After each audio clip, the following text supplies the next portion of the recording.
Buongiorno, benvenute e benvenuti alla tavola rotonda che abbiamo intitolato RP Next Generation. E in realtà questo era un titolo che ha 1 anno e mezzo di vita, era pensato ben prima del Next Generation EU. Ci fa piacere che l'Europa ci abbia un po' imitati. RP Next Generation appunto come riflessione sulle nuove professioni, le nuove frontiere della comunicazione, le nuove sfide delle relazioni pubbliche. L'iniziativa ha avuto il patrocinio del Comune di Gorizia, dell'Ordine dei giornalisti del Friuli Venezia Giulia, di Fondazione Pubblicità Progresso, di FERPI, che quest'anno festeggia il 50°, ma credo anche Fondazione Pubblicità Progresso sia a celebrare il 50°, e nonché dell'Istituto Project Management Institute, che invece festeggia i 25 anni, è l'anno delle celebrazioni. Ci fa molto piacere essere qui appunto a celebrare i nostri interlocutori e direi anche amici carissimi che ci seguono da 20 anni più nel percorso dei nostri corsi di laurea. Allora, io partirei con i saluti iniziali prima di procedere con così, la presentazione degli ospiti, e chiederei alla direttrice del Centro Polifunzionale di Gorizia, Nicoletta Vasta, delegata del Rettore per la sede di Gorizia, un saluto introduttivo anche a nome del Rettore. Grazie, Prego, grazie Nicoletta. Renata. Molto volentieri porto i saluti del magnifico rettore, professor Roberto Pinton, e ringrazio naturalmente tutti i relatori che interverranno stamattina e anche gli enti che sono sempre pronti a sostenerci e a dare il loro patrocinio e anche un contributo concreto appunto in termini anche finanziari. Ecco, siamo reduci, alcuni di noi sono reduci da una sessione del comitato di indirizzamento che si è conclusa poco fa e in cui proprio ci siamo confrontati col mondo delle professioni per individuare una serie di abilità e competenze che possano costruire le figure professionali del futuro.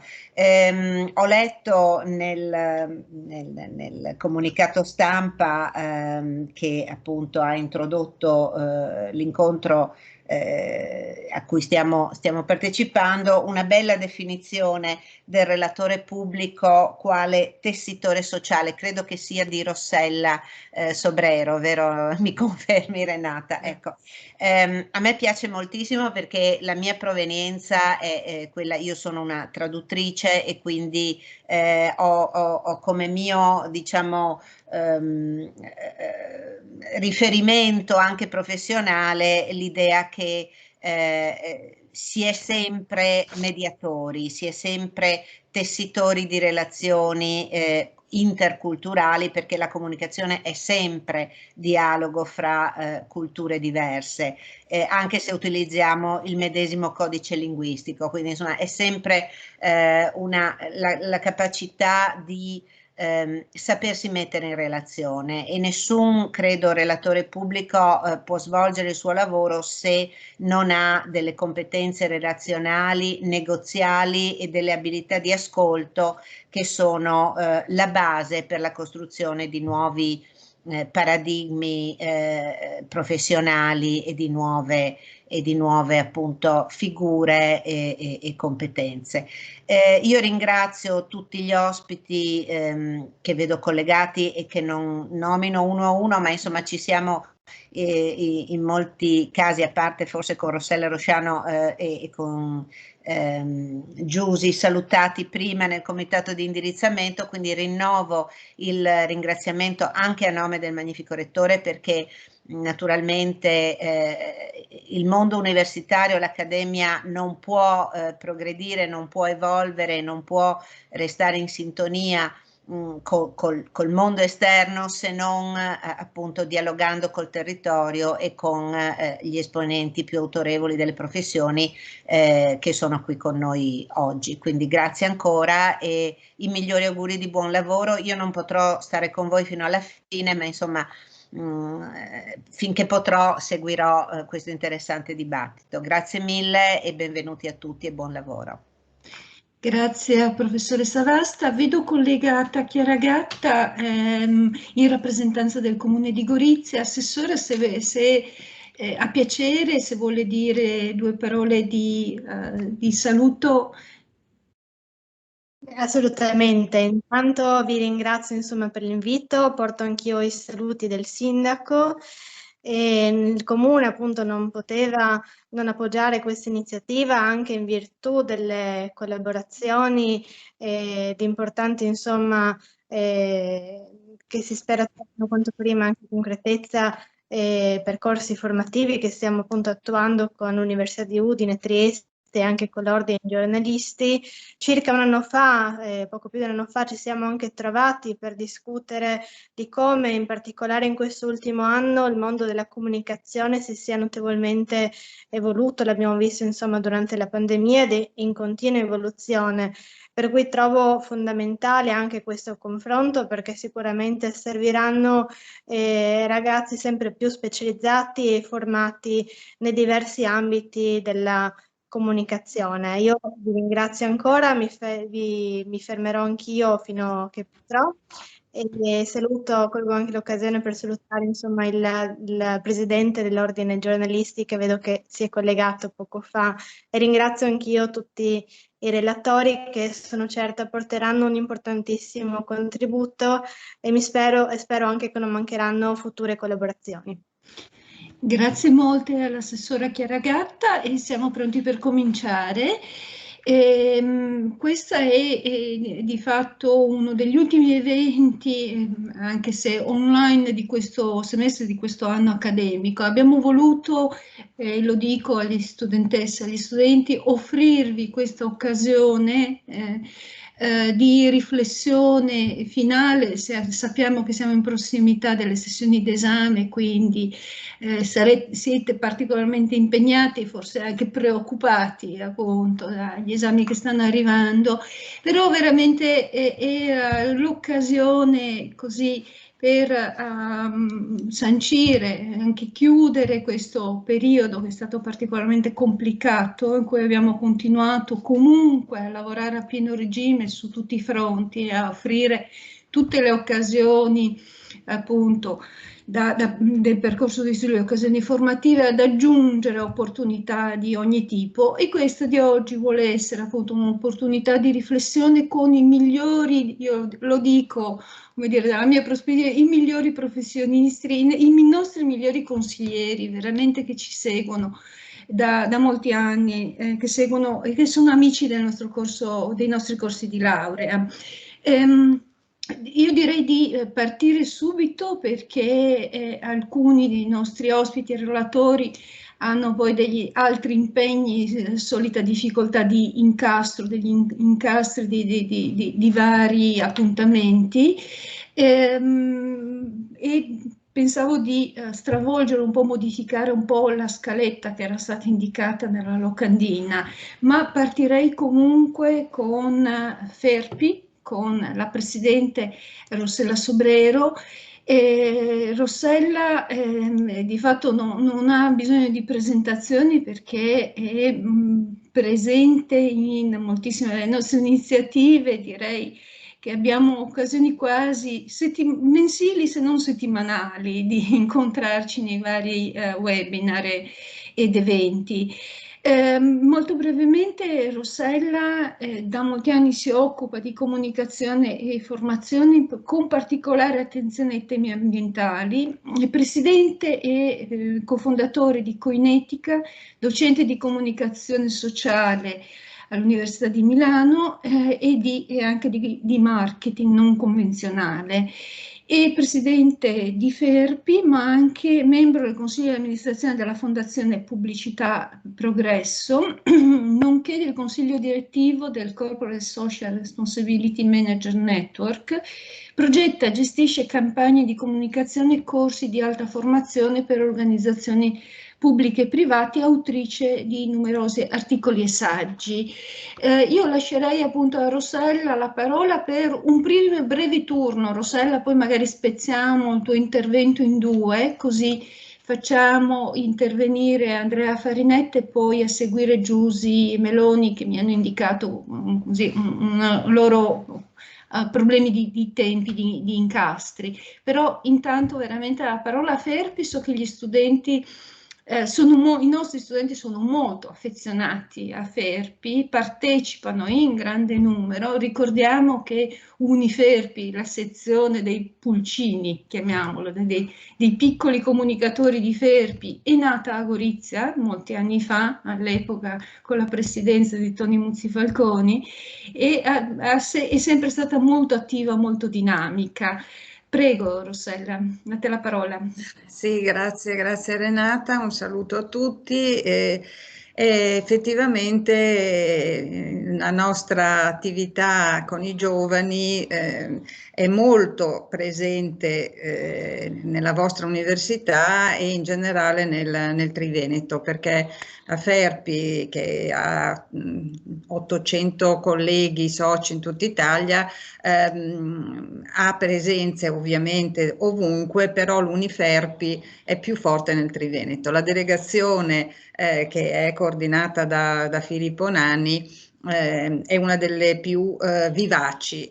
Mi viene anche da ricordare il contributo che danno i ragazzi di Uniferpi all'organizzazione di Inspiring PR, che è il Festival delle Relazioni Pubbliche, che quest'anno sarà in due versioni, una la settimana prossima digitale, invece i primi di ottobre in presenza a Venezia. Sempre emozionante partecipare a Inspiring PR e quest'anno abbiamo anche una doppia chance. Quello che volevo appunto dire si aggancia anche all'osservazione di Nicoletta sul tessitore sociale, perché non voglio prendermi un merito che non ho. Questo termine è stato coniato da un gruppo che tutti gli anni va a Bled, dove si svolge un evento importante dedicato proprio alle relazioni pubbliche. Nel 2019, l'ultimo evento in presenza, c'era un gruppo di nostri colleghi con Toni Muzzi Falconi e con tanti altri colleghi, e è emersa questa parola, no? Tessitore sociale, che poi abbiamo più volte discusso e di cui io mi sono innamorata e quindi la sto portando avanti, anche se ancora deve avere un profilo anche un po' più preciso. Però appunto chi gestisce relazioni è anche un tessitore sociale. Quello che mi fa piacere ricordare, soprattutto agli studenti, è che senza fiducia non si possono costruire relazioni. E il capitale relazionale, che per tutti è importante, no? Perché spesso si considera l'impresa come riferimento, ma tutte le organizzazioni devono poter avere e mantenere, rafforzare il proprio capitale relazionale, si basa sulla fiducia. Lo dico perché proprio ieri, preparando un video per i saluti di Inspiring PR della versione digitale della manifestazione, ho parlato proprio di fiducia, perché è il titolo che è stato scelto. Sembra forse laterale rispetto ai temi della professione, invece per me è centrale, perché per costruire fiducia vuol dire avere la capacità di tenere insieme quelli che sono i valori portanti, ma non solo della nostra professione, direi che possiamo considerare i valori della nostra società. fare in modo che emergano e creare quel ponte anche tra soggetti diversi, e qui viene il ruolo del tessitore sociale, che possono imparare a dialogare basandosi naturalmente su un presupposto di fiducia. Non a caso io da un po' di tempo parlo di responsabilità sociale di territorio.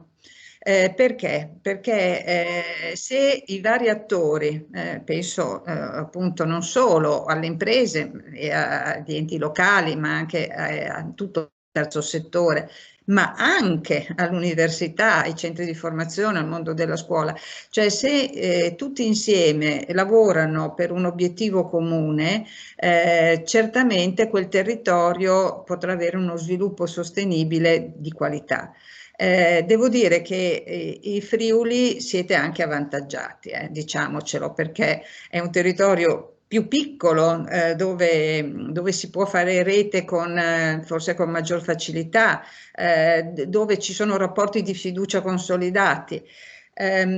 Io ho partecipato come organizzatore alla tappa del Salone della CSR e dell'innovazione sociale che da sempre organizziamo con l'Università di Udine, con Anima Impresa, che è una rete di imprese multi-stakeholder, non sono solo imprese del territorio, e devo dire che questa sensazione della fiducia che c'era tra i vari attori mi ha molto colpito. Quindi ho scritto un articolo proprio per il Corriere della Sera qualche settimana fa, ma l'ho scritto proprio pensando all'esperienza positiva che avevo sentito nel vostro territorio.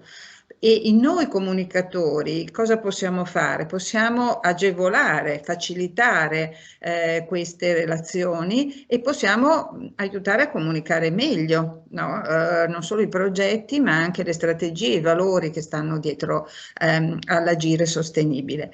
Quindi se posso iniziare con, diciamo, con un consiglio agli studenti, mi viene proprio da dire: lavorate sempre con generosità, perché è un'altra parola che forse bisognerebbe usare un po' di più, pensando che il rapporto con gli altri deve essere un rapporto costruttivo, e quindi con generosità vuol dire non risparmiarsi, no? E tra le soft skill che l'università certamente insegna, ma che poi ognuno si deve diciamo, coltivare per conto proprio, c'è proprio questo: l'apertura, il dialogo, la condivisione, perché la responsabilità è anche individuale, e quindi noi dobbiamo sempre pensare anche alle conseguenze delle azioni che facciamo, sia quello che diciamo sia altre azioni concrete. Ecco, solo lavorando per coltivare queste nostre capacità miglioreremo anche poi la comunità, e questo è, diciamo, un primo messaggio che mi sento di dare. Grazie molte Rossella Sobrero per questa prima introduzione, e direi che hai lanciato alcune parole d'ordine che sono quelle che comunemente usiamo nelle nostre aule di lezione e che ci riconducono, come hai detto tu, ai valori della società e ai valori sociali. Questo mi consente di introdurre Andrea Farinetta, attuale presidente di Fondazione Pubblicità Progresso. Noi frequentiamo appunto da molti anni la Fondazione, abbiamo collaborato su tantissime iniziative e tanti progetti. Le nostre studentesse e studenti sono abituati in qualche modo alla presenza costante di Fondazione Pubblicità Progresso, che, come sempre diciamo, viene utilizzato appunto la parola pubblicità progresso come sinonimo di comunicazione sociale tout court, e più comunicazione sociale della comunicazione sociale, questa è pubblicità progresso. E quindi siamo nell'ambito appunto dei valori sociali, e vi presento Andrea Farinet, che è professore di economia e gestione delle imprese presso l'Università Cattaneo, dove insegna marketing relazionale ma anche psicologia del consumo. È stato coordinatore del corso di marketing management e mercati industriali e del corso di marketing turistico, nonché del primo corso svolto in Italia di marketing per mediatori immobiliari. Ha svolto ricerche ed effettuato attività di formazione e consulenze per le principali aziende italiane e internazionali e advisor di alcuni dei più grandi fondi di private equity italiani e internazionali, con particolare attenzione alle nuove tecnologie e all'economia digitale. Dal 2019 è nominato appunto presidente di Fondazione Pubblicità Progresso. Noi gli diamo il benvenuto la prima volta e magari poi alla fine facciamo partire anche un applauso virtuale in qualche modo. Veramente caloroso benvenuto, speriamo che sia il primo di una lunga serie di appuntamenti. E lasciamo la parola a Andrea Farinetta perché ci racconti il futuro della comunicazione sociale in Italia. Prego. Grazie Renata, grazie per l'invito. Aggiungo un nonché innamorato del Friuli. Come ti ho detto nelle telefonate propedeutiche, io sono spesso per motivi familiari a Spilimbergo, amo il vostro territorio, amo il popolo friulano, che secondo me è veramente quanto di meglio ci sia nel nostro paese. Quindi questo spero sia l'inizio di una lunga collaborazione con le università friulane e col vostro team di ricerca. Saluto e ringrazio Ferpi, in particolare Rossella Sobrera, con cui si sta facendo un lavoro importante all'interno di Pubblicità Progresso. Io sostanzialmente nel mio intervento mi dedicherò all'inizio a raccontare un po' che tipo di rilancio stiamo effettuando delle attività di Pubblicità Progresso e poi naturalmente anche in base agli spunti iniziali di riflessione di Rossella farò qualche commento su quello che è stato detto. Beh, innanzitutto per noi questo è un anno importantissimo. Pubblicità Progresso compie 50 anni, quindi dovete immaginare dei visionari che nel 1971, sottolineo 1971, decisero di creare degli spazi pubblicitari gratuiti da mettere a disposizione del terzo settore. E la prima campagna fu fatta nel 71 per la donazione del sangue. E quindi Pubblicità Progresso poi è stata caratterizzata ogni decennio da alcune campagne che sono entrate nella sensibilità e nella cultura italiana. Penso a quelle, tra virgolette, per la sicurezza sul lavoro, a quelle contro la sieropositività, a quelle sulla donazione degli organi, a quelle per l'integrazione sociale. Quindi di fatto che cos'è? Una fondazione privata, apartitica, religiosa, che al suo interno annovera tutto il mondo dei media, quindi Rai, Sky, Mediaset, Discovery, Tele San Marino, tutto il mondo degli editori di giornali, quindi la FIEG, tutti gli investitori in pubblicità, quindi UPA, tutte le agenzie di pubblicità, quindi UNA, e tutte le authority che ruotano intorno. Quindi è sostanzialmente una sorta di area comune fatta per il progresso civile del nostro paese. Quindi per me è un grande piacere, un grande onore essere stato scelto come presidente insieme a Giangi Milesi, a cui ci lega grande sintonia e grande fratellanza, e quindi abbiamo come primo nostro obiettivo nella nostra analisi di Pubblicità Progresso scelto una piattaforma tematica. Noi siamo una fondazione AAA in un paese che molte volte nel rating non ha grandi performance. Abbiamo scelto 3A come ambiti tematici sui quali preferiamo muoverci. La prima A è la di ambiente, e all'interno della parte ambiente c'è la parte di aria, la parte di acqua, la parte di animali. Quindi tutto quello che riguarda la natura a 360 gradi fa parte del nostro territorio elettivo, e tutto quello che noi possiamo fare per la salvaguardia ambientale, la salvaguardia faunistica è assolutamente per noi una grande priorità. Poi mi soffermerò su ognuna di queste 3 grandi aree. La seconda area è quella per la quale siamo nati, è la A di anima.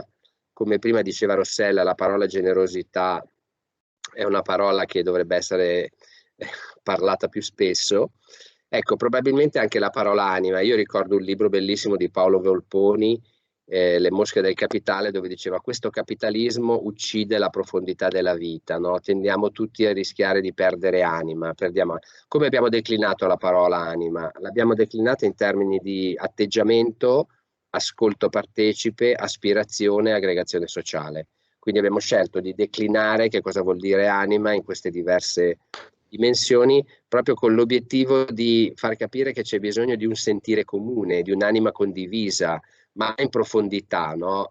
Quindi in modo molto molto interiore, come può essere un sentimento con queste caratteristiche.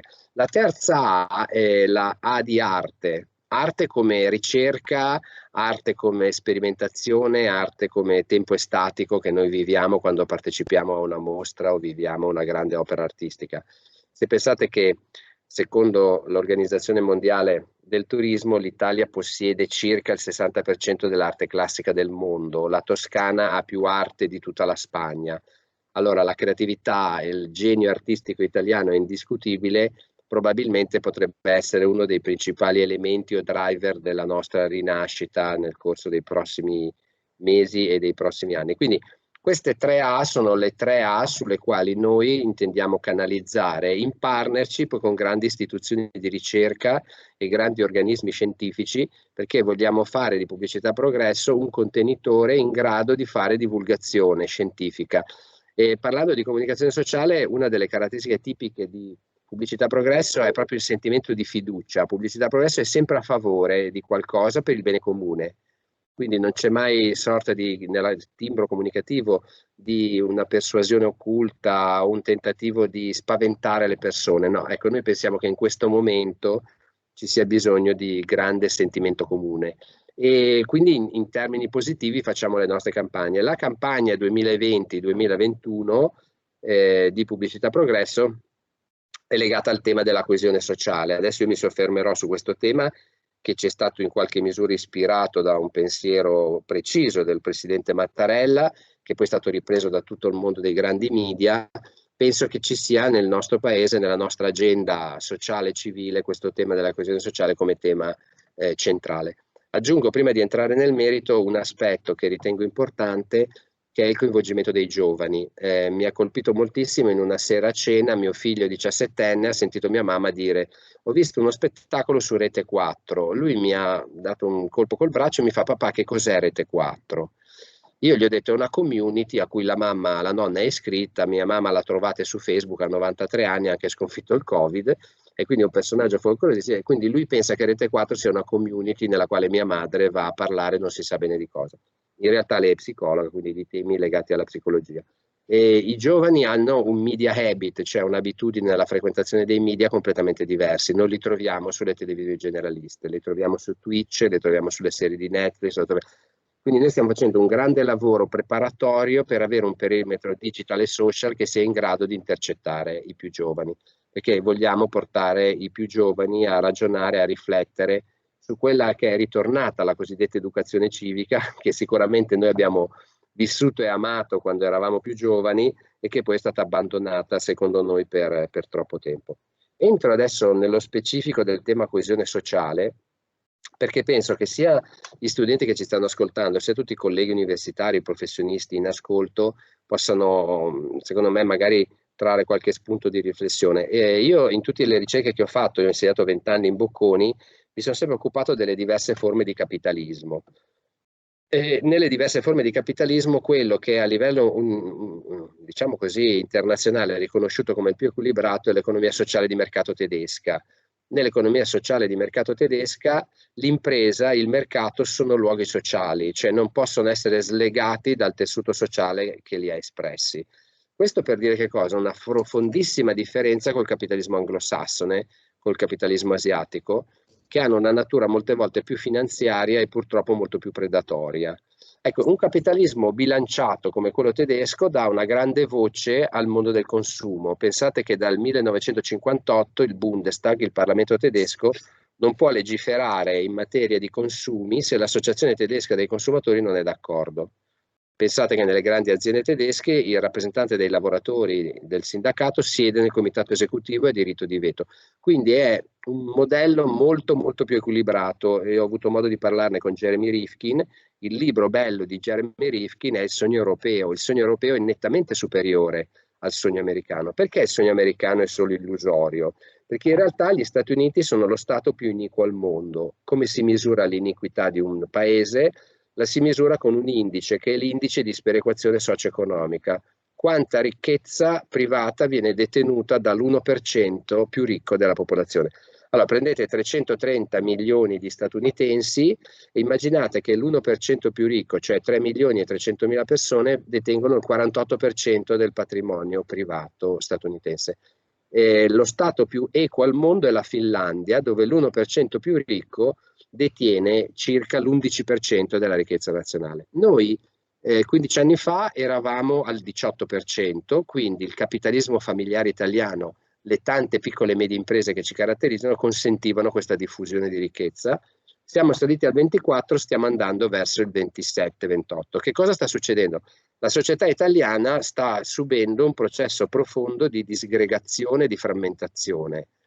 E cerco di dare alcuni numeri in maniera semplificata, poi se volete vi manderò del materiale, sia articoli, interviste che slide su questo tema. Mi sembra più simpatico dialogare in questa forma più qualitativa e discorsiva. Beh, provate a immaginare, in Italia abbiamo 14 milioni di pensionati e la loro pensione in questi ultimi anno e mezzo, 2 anni, non ha subito nessuna riduzione. Ci sono 5 milioni di dipendenti pubblici, non hanno avuto nessuna ripercussione economica sul proprio reddito spendibile, e poi ci sono circa 3 milioni di persone che collaborano con grandi gruppi industriali, privati e pubblici. Quindi di fatto che cosa succede? Che noi abbiamo circa 22 milioni di italiani che sono rimasti molte volte costretti a lavorare a casa, che non sono più andati al ristorante, non hanno più viaggiato, non hanno fatto più spese, ad esempio nel mondo dell'abbigliamento, e hanno aumentato il deposito dei conti correnti bancari di 110 miliardi in un anno. Quindi c'è un'Italia, tra virgolette, che ce la fa, che può, che ha grandi risorse finanziarie, che va, tra virgolette, in rotta di collisione diretta con l'Italia dei professionisti, degli albergatori, dei commercianti, delle partite IVA, degli organizzatori di eventi, del mondo della musica, di tutti quei mondi che stanno pagando un prezzo incredibile a questa crisi. Allora, possiamo lasciare che sia lo Stato, con i diversi decreti legge e col decreto rilancio, a riuscire a riequilibrare questa situazione? Purtroppo, assolutamente no.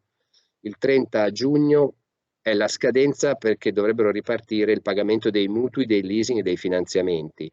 Quello aumenterà drammaticità la situazione. Tutti dicono che tutti i commercianti, ci sono le interviste di Sangalli che lo testimoniano, non saranno in grado di pagare nessuno di quei mutui, di quei leasing, di quei finanziamenti. Quindi bisognerà assolutamente chiedere una proroga. Continueranno a prorogare il blocco dei licenziamenti, ma a un certo punto non si potrà più prorogare. Allora, quando saranno riaperti i licenziamenti o le licenziabilità delle persone in esubero e quando sarà costretta l'Italia che non ce la fa a pagare, come faremo? Allora, immaginate che dagli ultimi dati un italiano su 5, e quindi siamo in 60 milioni, fate voi i calcoli, è in disagio economico quotidiano.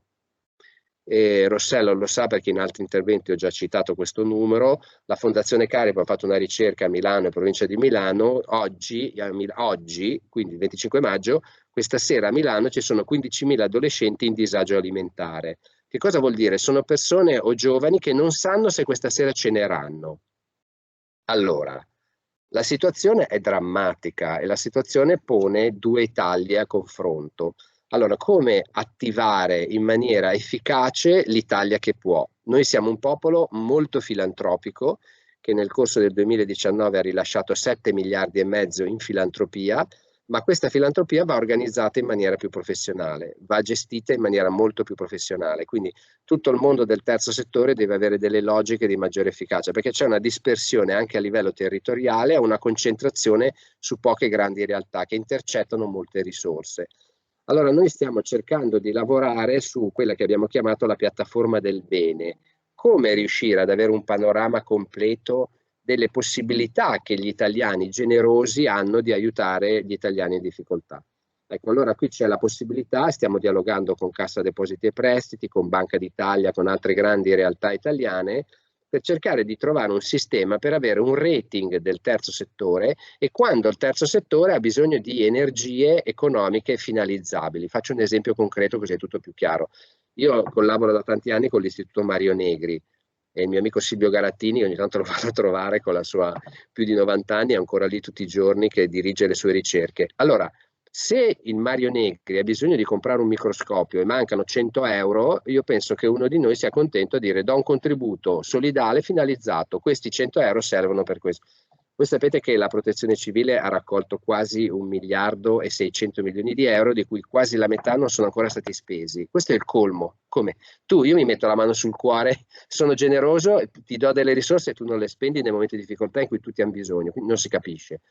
Allora c'è la necessità di trovare un modo perché gli italiani siano più tranquilli, che la loro generosità venga, quindi l'Italia che può deve riuscire ad aiutare in maniera più efficace, più organizzata e più strutturata questo. L'altro aspetto fondamentale è che in Italia ci sono su base mensile 6 milioni di volontari e la capitale italiana del volontariato è, tra virgolette, proprio nel nord-est, è tra Brescia e Padova, lì si concentra la massima concentrazione di iniziative. Allora, se Renata, Rossella o Giusy decidono che questo sabato vogliono fare volontariato e decidiamo che abbiamo del tempo libero e ci candidiamo e diciamo andiamo a fare il pane quotidiano alla Caritas o a un ente benefico del bene, non è così facile. Ah, non si sa, deve chiamare, aspetti, ma lei chi è, cosa fa? Allora, non c'è un albo dei volontari. Se noi avessimo avuto 1 anno e mezzo fa un albo dei volontari, medici, infermieri, personale sanitario in grado di ritirare farmaci e consegnare cibo e farmaci ai nostri anziani, alcuni danni non sarebbero stati così devastanti come lo sono stati. Quindi non abbiamo una struttura che riesce a intercettare denaro solidale in maniera efficace, non abbiamo un albo dei nostri volontari. Poi io sono convinto che se Renato, Rossella o Giusy, vedo voi in questo momento inquadrate, quindi cito voi, abbiate del tempo da dedicare un fine settimana per dire ma io aiuto il testamento solidale a fare un piano di comunicazione o li aiuto a creare delle pagine social più efficaci.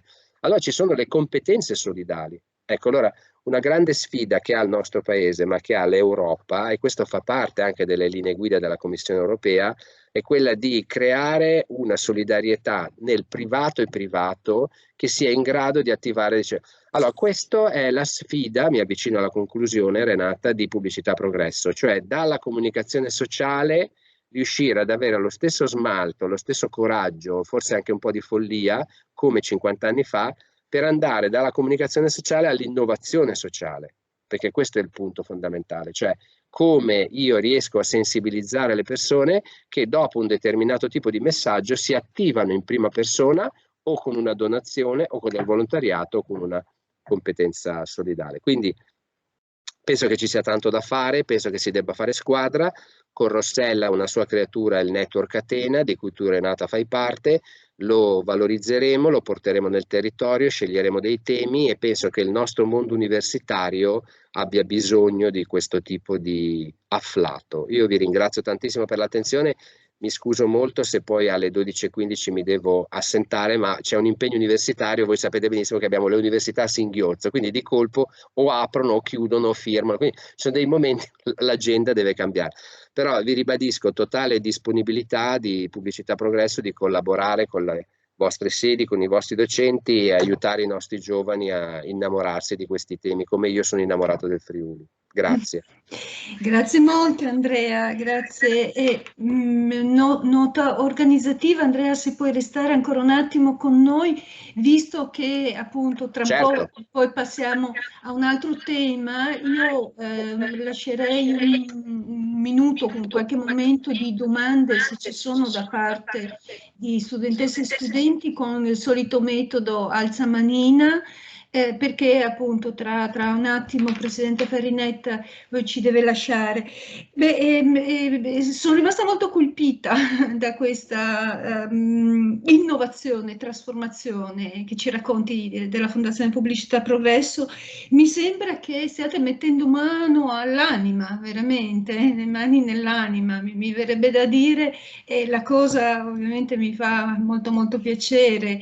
E quindi più che comunicazione sociale vi proponete forme di inclusione sociale, di appunto riequilibrio, di equità sociale complessivamente, e mi sembra di capire con strumenti anche molto complicati di questa piattaforma del bene. Non so se posso impropriamente ridefinirla come anche un'operazione di crowdfunding o di appunto cittadinanza, richiamo alla cittadinanza attiva da parte di tutti, alla solidarietà attiva. È estremamente impegnativo. È chiaro che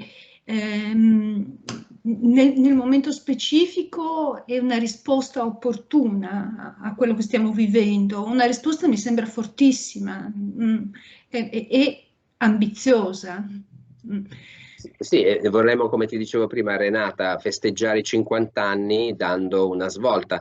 Non ci può essere innovazione sociale se non c'è comunicazione sociale, quindi la comunicazione sociale sarà la semina, però solo comunicazione sociale in un momento così drammatico le persone hanno bisogno operativamente di assistenza, di presenza, di competenza, di ausilio, di integrazione, di tutte le cose che ci siamo detti. Quindi ci metteremo il tempo che ci metteremo, però intanto noi passiamo, tra virgolette, il testimone quando verrà e chi ci seguirà con un lavoro preliminare importante già fatto e che siamo anche, tra le altre cose, a buon punto. Mi sembra che anche tutti quanti noi abbiamo bisogno di più comunità. Sì. L'ultimo anno ci ha fatto capire che le relazioni ci salvano e la comunità è il vero bene, il vero patrimonio su cui ognuno di noi può contare. Non vedo mani alzate, non so se ci sono domande nella chat, potete scrivere domande nella chat che non vedo, quindi io passerei, cambiamo argomento, grazie molte Andrea, nel caso se qualcuno entro le 12:15 così si vuole palesare con qualche domanda o curiosità, siamo comunque qua recettivi e proattivi, e passerei appunto a un altro argomento. Vi ho annunciato un po' una rimodulazione della scaletta e quindi vorrei introdurre il PMI, Project Management Institute, che le nostre studentesse e studenti conoscono e come conoscono molto bene, e vorrei introdurre la presidente del PMI NIC, che è North Italy Chapter, se non sbaglio, e Giusy Meloni. Benvenuta Giusy, è la prima volta che ti ospitiamo, ci fa molto molto piacere. Giusy viene da una formazione umanistica in lettere combinata alla linguistica, letteratura, psicologia con competenze gestionali. Ha lavorato con e per vari organizzatori nei settori dell'ospitalità, finanziario, telecomunicazioni, manifatturiero, high-tech e organizzazioni non governative. Negli ultimi 2 decenni si è dedicata ad accrescere la cultura del project management e quindi a formare persone e team nella gestione di progetti. È particolarmente interessata al project risk management, all'etica professionale e nuovi approcci alla leadership. Di sé ama dire: la mia forza è navigare nella diversità, e questa è una definizione che mi è piaciuta molto molto, e i miei studenti lo sanno bene, mi amo parlare di inclusione della diversità. È attualmente presidente del PMI NIC e dei partner di The Project Management Lab, una società di consulenza e di direzione aziendale specializzata nel campo del project management. È stata anche lecturer alla European School of Economics e appunto le diamo il benvenuto e vorrei introdurla appunto a questa riflessione sugli strumenti di project management che noi consideriamo trasversali, come la cassetta degli attrezzi dei relatori pubblici, dei comunicatori, e che dà delle competenze del saper fare, affrontare anche la complessità, veramente la complessità dei progetti che devono essere realizzati con una forma mentis. È questo che mi sembra così, che sia importante. Gli studenti insegnargli a ragionare alle logiche dei procedimenti articolati, dei processi complessi. Prego Giusy, spero di restare nei tempi che mi avevi dato. Prego. Grazie Renata, siamo nei tempi. Allora, prima di tutto grazie a tutti, soprattutto per questo invito, anche perché per me è un po' mettere insieme le mie due anime,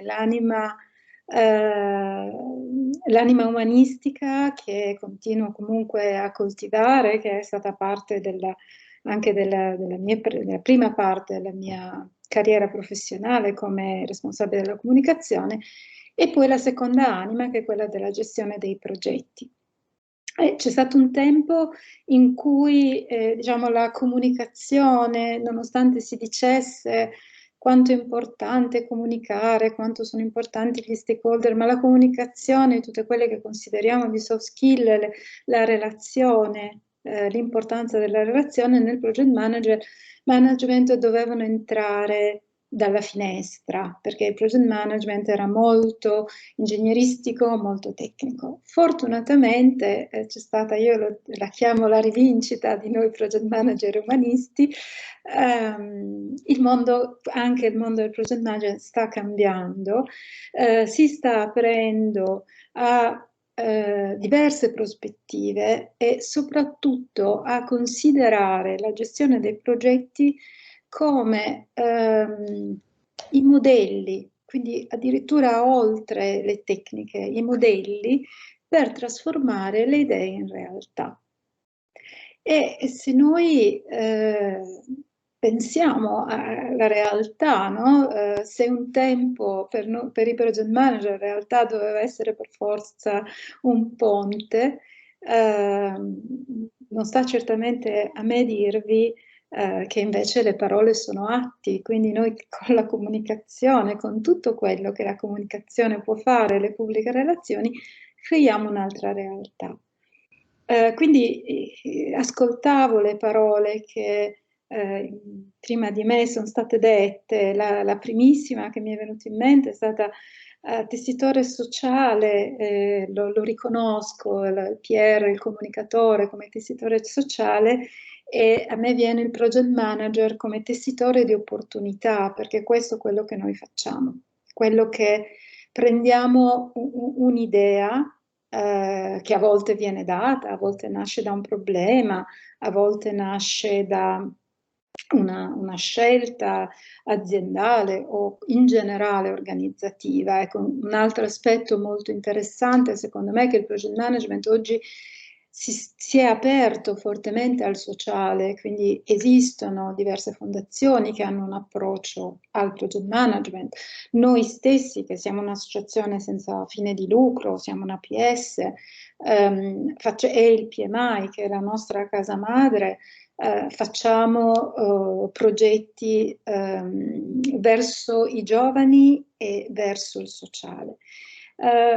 Quindi utilizziamo quelle che sono delle competenze proprio di forma mentis, come hai detto tu Renata, cioè quest'idea del arriviamo a creare una realtà, perché questo è un progetto ha una sua caratteristica rispetto a qualsiasi altra attività, possiamo dire un prima e un dopo.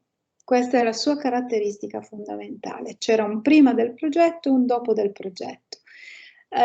In mezzo c'è tutto quello che sono i nostri strumenti. Devo dire che tornando con la mente al mio passato di responsabile della comunicazione, io pativo molto, parliamo di 20 anni fa, quindi il mondo è un po' piuttosto cambiato. Io pativo molto quella che chiamavo la presunzione comunicativa, ovvero il fatto che chiunque pensava che poteva avere una bella idea per comunicare, no? Che non c'era una tecnica della comunicazione, non c'era una tecnica delle pubbliche relazioni, no? Perché noi comunichiamo, noi stabiliamo relazioni, quindi lo sappiamo fare. E quindi ci si scontrava quotidianamente con la necessità di proporre dei progetti che avessero un senso, una coerenza, l'immagine coordinata, rispettata, tutto quanto sappiamo benissimo, e i vostri studentesse e studenti sanno probabilmente ormai anche molto meglio di me, fa sì che il messaggio arrivi forte e raggiunga gli obiettivi che vuole ottenere. Io temo che nel mondo di oggi questo si sia un po' sparpagliato da un lato con il mondo più social e dall'altro anche impreziosito, che quindi nel mondo della comunicazione oggi bisogna tenere conto di nuove leve, di nuovi aspetti che da un punto di vista di progettualità diventano particolarmente interessanti. Cioè noi per esempio ci confrontiamo quotidianamente su come, parlo qui come invece presidente, come portare per esempio i nostri soci, noi abbiamo circa 2600 soci sul territorio del Nord Italia, fra cui naturalmente anche il Friuli Venezia Giulia, portare i nostri soci a collaborare, a parlare di project management delle scuole, a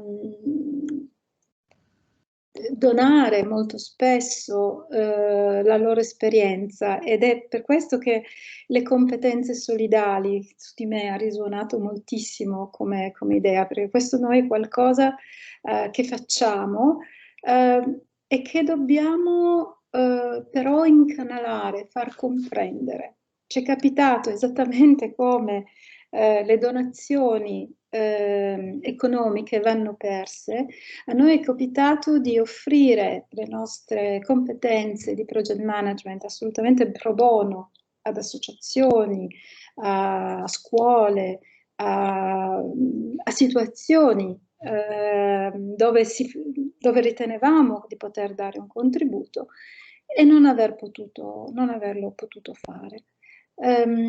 E quindi ogni giorno ci confrontiamo esattamente come un project manager all'interno di un'organizzazione ha bisogno di far comprendere, no? Di far vedere, di dare la visione del suo progetto, e non a caso si chiama visione, lo sappiamo tutti, dobbiamo far vedere come sarà il mondo.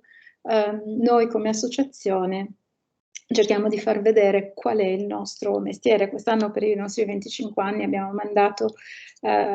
avviato diverse iniziative in questo senso. Quello che ci caratterizza è che tutto questo lo facciamo con un linguaggio e con delle tecniche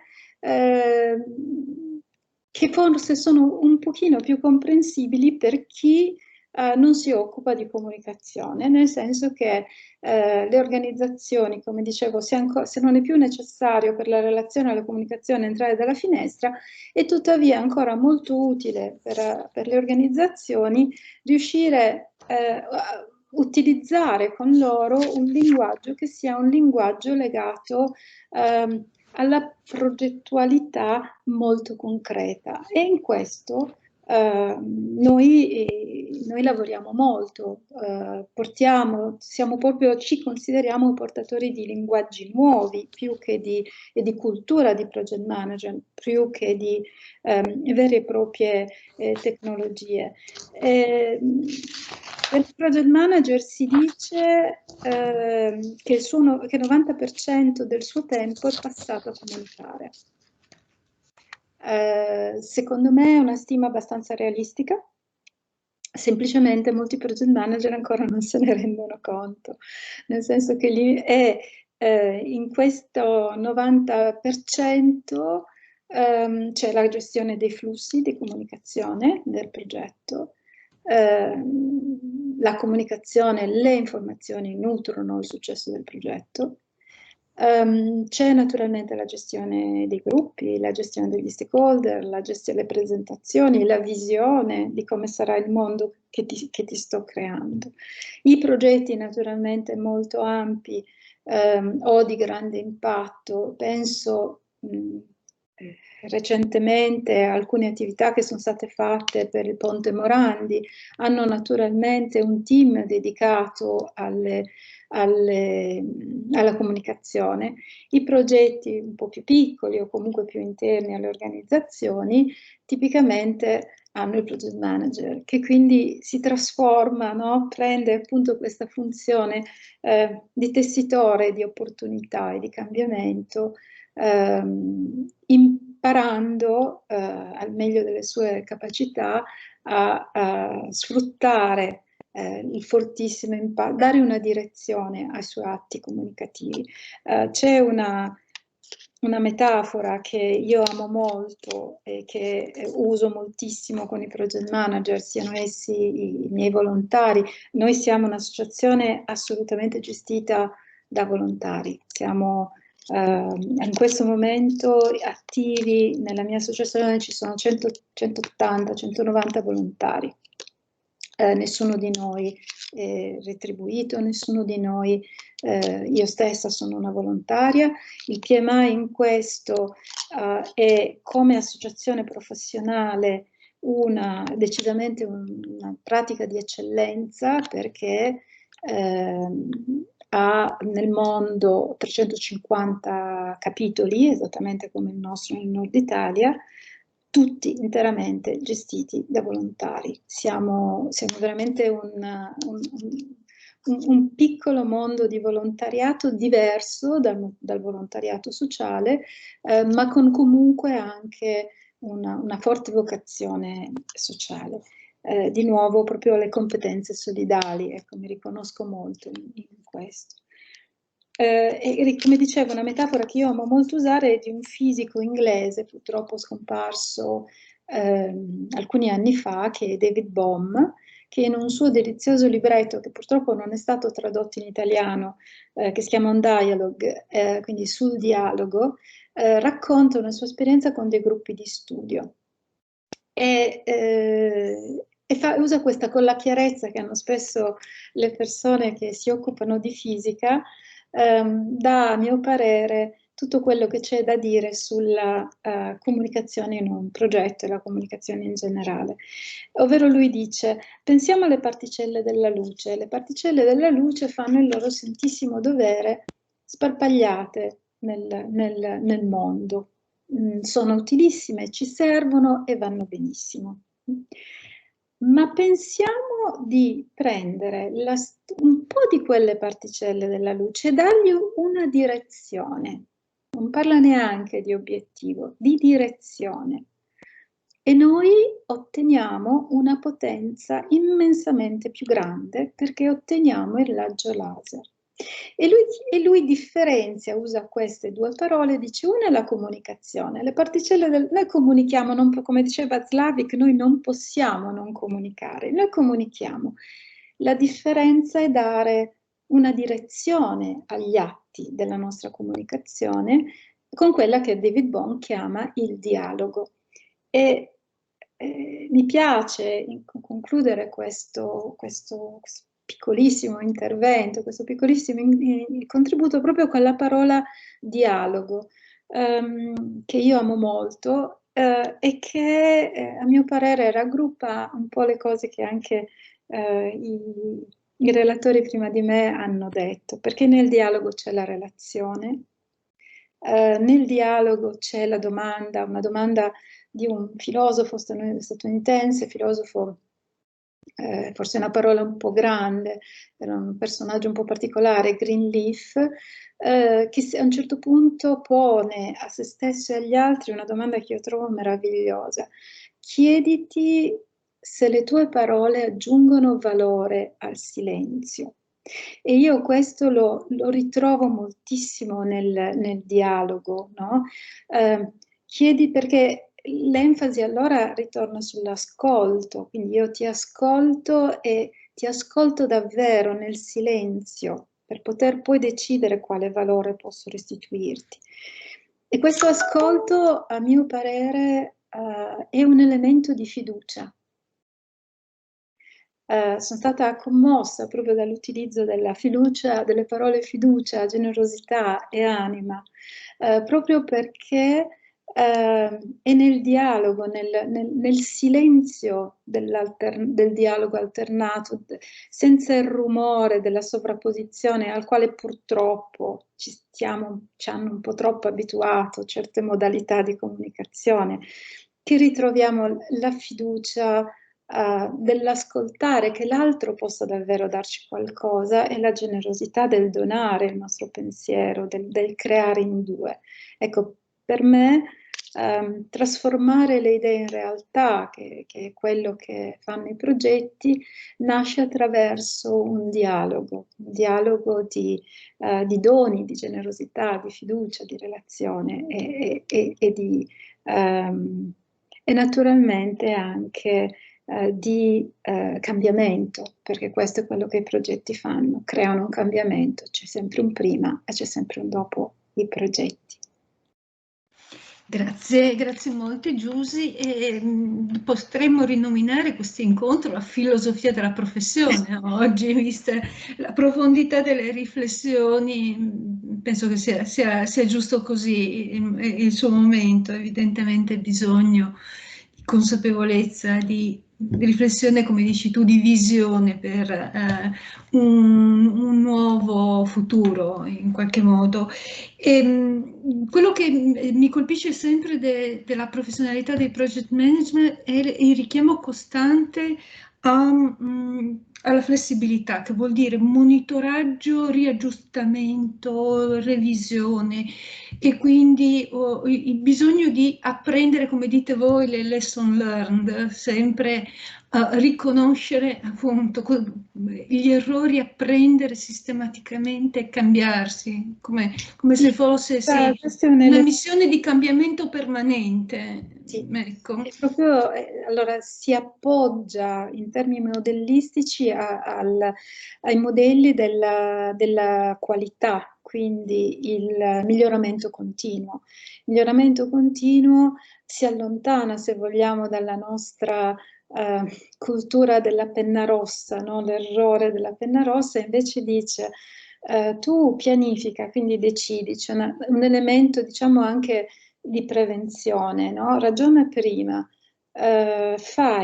controlla quello che hai fatto e metti a posto, dove l'errore è un'opportunità di apprendimento. Come diceva Brecht, sto lavorando al mio prossimo errore, quindi diventa l'opportunità per un miglioramento continuo, diventa un'opportunità per imparare e condividere, dialogare ancora, quelle che noi chiamiamo le lessons learned, che adesso si sono fra l'altro arricchite di strumenti per farle anche online, sono una condivisione di conoscenze maturate insieme, dove fra le conoscenze non c'è solo come è andato il progetto, ma anche come abbiamo lavorato noi, come ci siamo sentiti. Esiste quello che chiamiamo le multigramma, cioè la mappatura delle emozioni durante il progetto. Quindi se vogliamo, una ricchezza di esperienza e di trasferimento della conoscenza non solo esplicita, ma anche la conoscenza tacita, quella legata proprio al nostro esperire.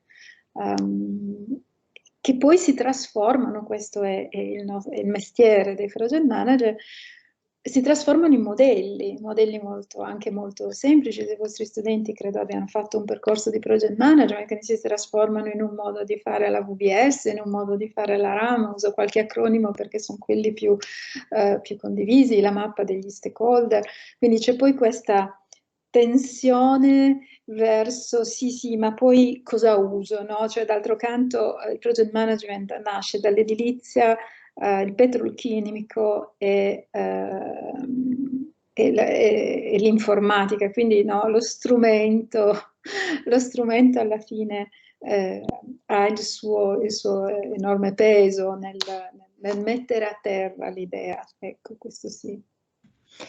Vediamo se c'è qualcuno che vuole fare una domanda a Giusy Meloni. Eccoci, è arrivata Nicoletta Vasta. Sono io, scusatemi. Mi è molto interessato l'ultimo, diciamo, parallelismo che ha fatto Giusy sull'errore come opportunità, no, di apprendimento, che mi ha molto ricordato anche la mia prospettiva. Io mi occupo di insegnamento e apprendimento delle lingue, quindi tutt'altro ambito, però mi ha molto ricordato una metodologia di lavoro che noi chiamiamo action research, che deriva dalla pedagogia, ma anche dal colloquio di aiuto, se vogliamo, alla Carl Rogers, no? Quindi c'è questa analogia, cioè tu vedi questo approccio come trasversale anche alle singole discipline, alle singole competenze, cioè questo fatto di continuamente farsi delle domande, riflettere sugli effetti delle proprie azioni e apportare dei correttivi, no? Però ecco, mi è piaciuto molto il focus sul dialogo e sul fatto di fare silenzio, cioè io credo che ci sia molto bisogno in questo momento di fare silenzio e anche quello che diceva Andrea Farinet mi è sembrato fondamentale perché da anglista io ricordo e ho anche insegnato negli anni passati ad analizzare campagne sociali in ambito anglosassone dove gli appelli alla paura la facevano da padrone, cioè ricordo anche le prime campagne per la sensibilizzazione sull'HIV in Inghilterra, mentre in Italia erano delle specie di advertorial, insomma, no? Con un contenuto pseudoscientifico ma comunque informativo molto importante. In Gran Bretagna era tutto basato sugli appelli alla paura, sugli appelli al senso di colpa, no? Perché io ti escludo in quanto diverso, eccetera. Adesso mi pare che forse, ma non lo so, è una mia sensazione, sia arrivato il momento di, e abbiamo un po' tutti capito, penso anche insomma agli ultimi recenti avvenimenti sulla scena politica anche statunitense, che la paura forse non è più una leva o comunque anzi può diventare una leva negativa. Non so, volevo un commento vostro dalla vostra prospettiva perché appunto io mi occupo di tutt'altro, però mi interessa molto e trovo delle analogie, trovo degli spunti anche per la mia azione, insomma, di insegnante. Grazie. C'è ancora una domanda rapida, poi facciamo rispondere a tutte e due. Credo sia Esther. Una mano alzata. Sono Alessandra. Alessandra. Abbiamo fatto una prova, sei in incognito, va bene. Esatto. Prego.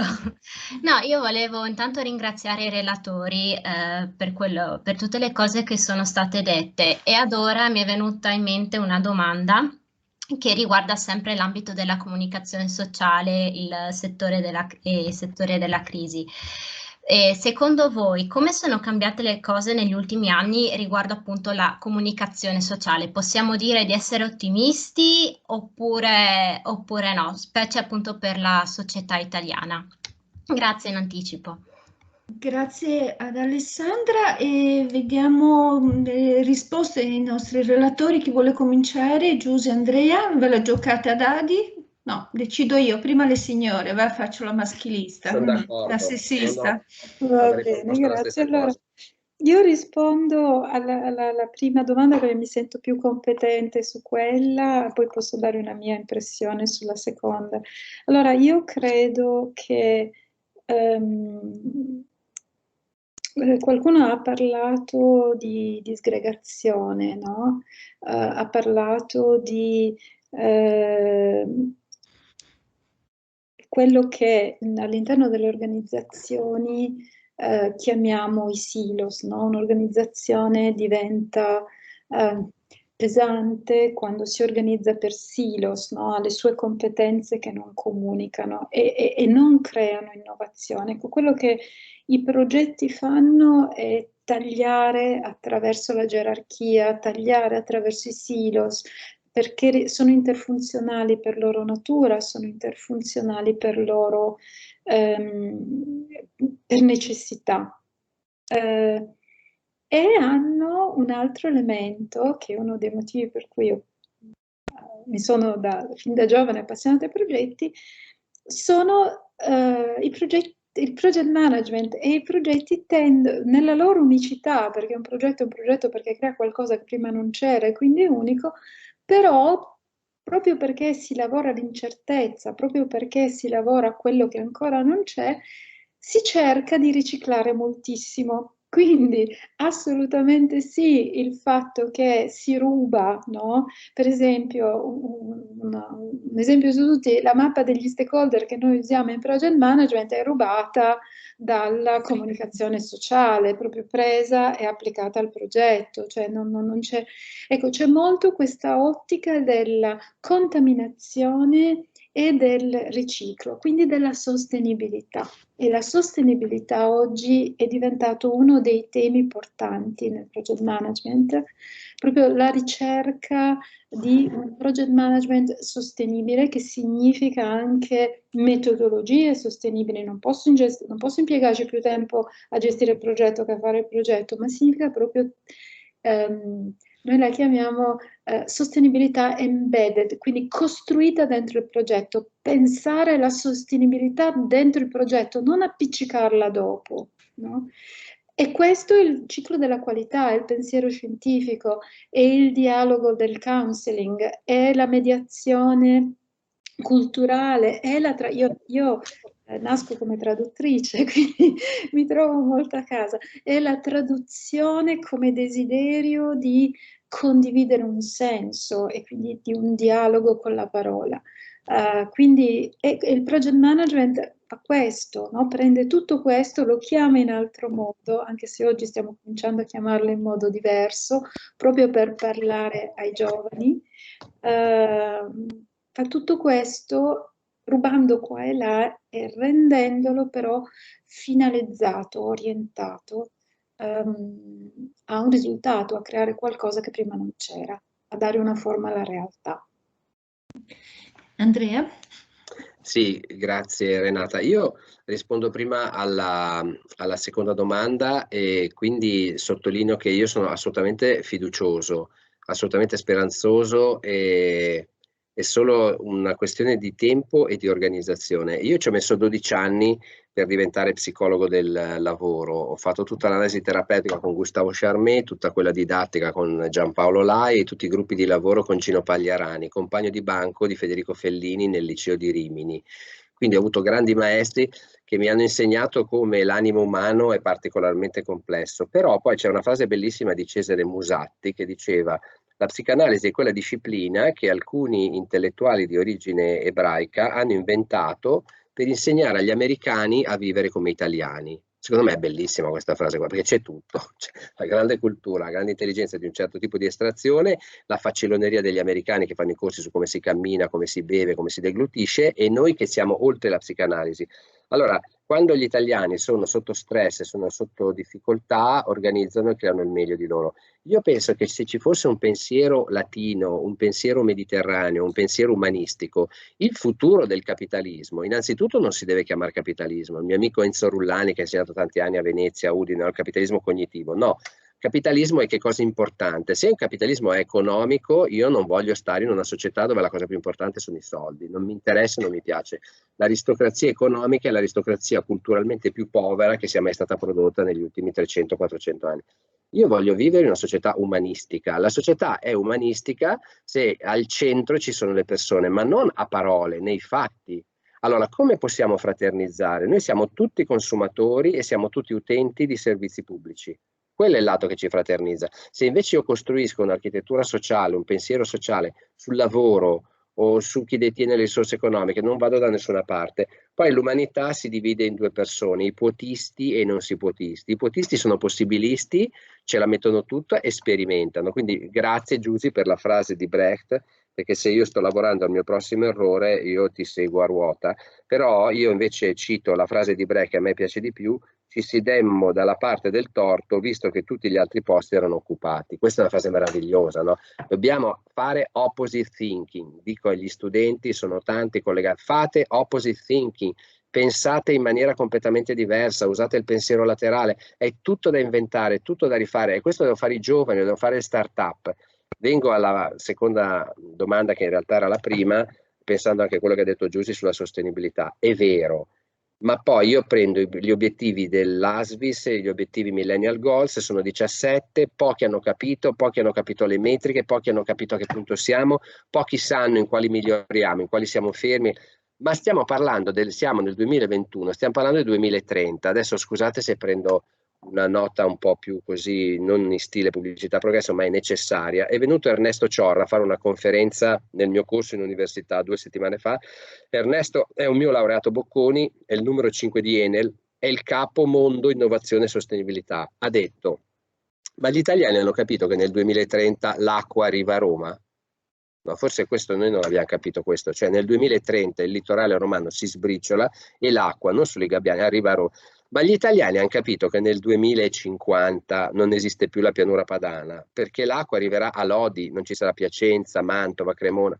Allora io vi invito ad andare su Google e mettete effetti dell'inquinamento e del degrado ambientale sull'Italia. C'è la mappa dell'Italia, come perdiamo tutta la Versilia, l'acqua arriverà a Lucca. Ecco, io non voglio essere catastrofista, però chi sta dicendo queste cose? Nessuno. Chi si preoccupa di queste cose? Quindi va benissimo che ce la mettiamo tutta come università, come istituzioni, come associazioni professionali, come imprese, ma io non so se basta. Non dico che ci voglia una sollevazione popolare, però allora sì che si continuerà così, e poi so che siamo registrati, Renata, quindi è importante fare i nomi e cognomi. Se Eni mi compra la pagina del Corriere della Sera e spende 50.000 euro per dirmi che ha dato 28.000 euro a un ospedale in Kenya, anche no. Ma anche no, ma non mi interessa, c'è altro che greenwashing, cioè spendi 50.000 euro per l'ospedale e poi magari ne spendi 5.000 sui social per dire che fa. Ecco, qui ci sono delle contraddizioni che vanno secondo me risolte, ma come si dice in genere, il tempo è galantuomo, io sono fiducioso. Grazie molte ad Andrea Farinette, a Giusy Meloni, e facciamo un liberi tutti per voi due almeno. Grazie di cuore ancora, ciao Renata, ciao, arrivederci alla prossima. Ciao Rossella, ciao Giusy, a prestissimo, buona prosecuzione, ciao. Grazie, alla prossima, e noi continuiamo come dalla nostra scaletta e continuiamo con Fabio Bistoncini. Ci sei, Fabio? Allora, eccolo qua.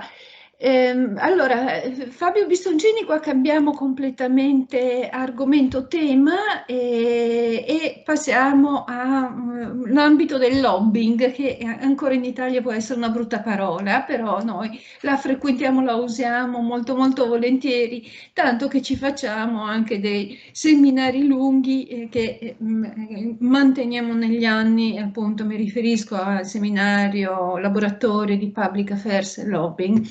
Fabio Bistoncini è carissimo amico, e ve lo presento rapidamente. È presidente e Chief Financial Officer della Fabio Bistoncini Associati, che ha fondato nel 96 e che nell'arco di molti anni è diventata una delle più importanti società di advocacy e lobbying in Italia. Docente in master e corsi di formazione, è stato anche docente all'Università di Udine a Gorizia, e ce lo ricordiamo molto affettuosamente.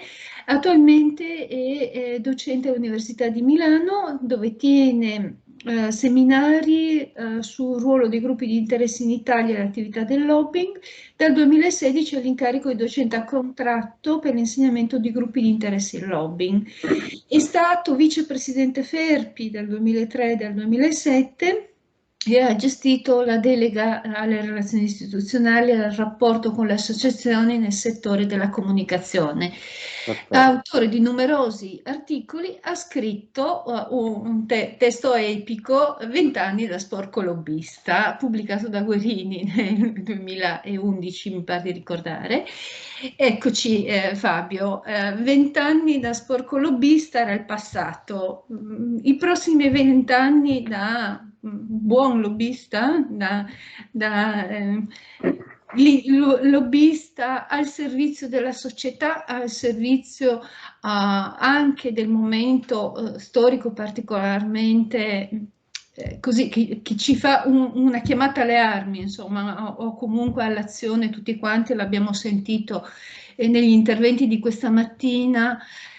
C'è questo richiamo ai valori sociali, alla coesione sociale, alla collaborazione, dialogo e quant'altro, non sto a ripeterlo. A te la parola, che cosa ci aspetta e soprattutto quali sono le competenze che i nostri studenti e studentesse devono raffinare per il prossimo futuro? Allora, intanto grazie per l'invito. Poi grazie soprattutto a te Renata, perché ci conosciamo da una vita e quindi mi fa sempre piacere e quando posso dico sempre di sì alle tue iniziative, che sono sempre molto interessanti. È chiaro che ho stravolto, come tu hai stravolto la scaletta dell'evento di oggi, ho stravolto un po' il mio intervento, perché no, sembrerebbe un po' strano che dopo aver sentito appunto coesione, vogliamoci bene, tutta questa narrazione positiva, l'apprendere dagli errori, eccetera, eccetera, che ci fa un lobbista a parlare? Allora, innanzitutto il lobbying è la professione più vecchia del mondo, punto. Perché? Perché il lobbying che cos'è? È un'attività di influenza delle decisioni, sostanzialmente. E quindi esiste da quando esistono delle forme di potere decisionale. Poi c'è tutta la letteratura, te lo fa risalire alle polis greche, oppure durante prima la Repubblica e poi l'impero romano, eccetera, eccetera. Detto questo, quando quindi c'è un processo decisionale o comunque un soggetto che ha il potere di decidere, di prendere una decisione pubblica, esiste il tentativo da parte di altri soggetti di influenzare la decisione. Quindi possiamo dire che il lobbying è un'attività da un lato naturale, appartiene a qualsiasi tipo forma organizzata di società, e dall'altro inevitabile. E allora c'è da chiedersi come mai ancora, non solo ancora in Italia si fa fatica a comprendere che cos'è realmente il lobbying, ma passando alla seconda parte del mio intervento, come e in che modo il lobbying può contribuire al miglioramento della società in cui noi viviamo. E allora cerco di dare 2 o 3 flash da questo punto di vista. Uno, in Italia, non solo in Italia, ma soprattutto in altri contesti, ci si nasconde sempre dietro l'interesse generale. L'interesse generale è una grande finzione. Lo dico senza... Per cui voi sapete, adesso c'è grande discussione sul recovery plan, New Generation EU, tutti questi bellissimi programmi che, senza ironia, possono trasformare il volto. Io parlo prima dell'Europa, perché già arrivare a ideare questo genere di programmi significa aver cambiato radicalmente l'approccio delle istituzioni europee. Ci voleva la pandemia, con tutti i suoi morti, le sue devastazioni economiche e sociali, di cui vediamo soltanto una parte di effetti ancora, ne vedremo purtroppo avanti fra qualche mese molti di più, però ci voleva soltanto questo evento tragico per far prendere coscienza alle istituzioni comunitarie che bisognava cambiare il passo. Bisognava cioè fare debito comune, permettere agli stati, sospendere il patto di stabilità e permettere agli stati e imporre agli stati degli strumenti di cambiamento. Però mentre c'è questa narrazione positiva di quello che sta accadendo, ci sono molte interviste, molte dichiarazioni da parte di esponenti politici che dicono attenzione però che non dobbiamo agire nell'interesse generale. L'interesse generale tutti ne parlano ma nessuno lo qualifica, perché non esiste, perché l'interesse generale non è altro che un compromesso tra interessi particolari. Ecco che quindi se noi parliamo di interessi, di rappresentanza di interessi, il lobbying assume una funzione diversa, assume una nuance diversa. Uno, poi spieghiamo che gli interessi non sono solo economici, perché nella narrazione classica il lobbista è quello brutto, sporco e cattivo, appunto lo sporco lobbista che difende sicuramente degli interessi economici o quasi esclusivamente degli interessi economici. Non è così. L'attività di lobbying non è rappresentanza di interesse. Poi io che sono un lobbista consulente, tutti i miei clienti sono sostanzialmente degli interessi economici o considerando interessi economici anche ordini professionali, associazioni di categoria, eccetera, eccetera. Però ad esempio, e non è greenwashing, Noi per anni abbiamo lavorato con un'associazione, la cito anche nel libro, siamo rimasti ancora in contatto, ci vogliamo tanto bene, con l'associazione degli italiani rimpatriati dalla Libia. Cioè italiani che erano stati cacciati dalla notte al giorno dalla Libia, persone che avevano vissuto, nate lì, vissuti lì, alcuni erano immigrati, ovviamente immigrati dall'Italia in Libia, eccetera. Quindi gli interessi non sono, diciamo, soltanto economici. I miei colleghi in Lega Ambiente fanno le stesse cose che faccio io. Loro tutelano, portano ai tavoli decisionali quello che loro ritengono essere l'interesse ambientale, quindi un interesse pubblico, ma è sempre un interesse.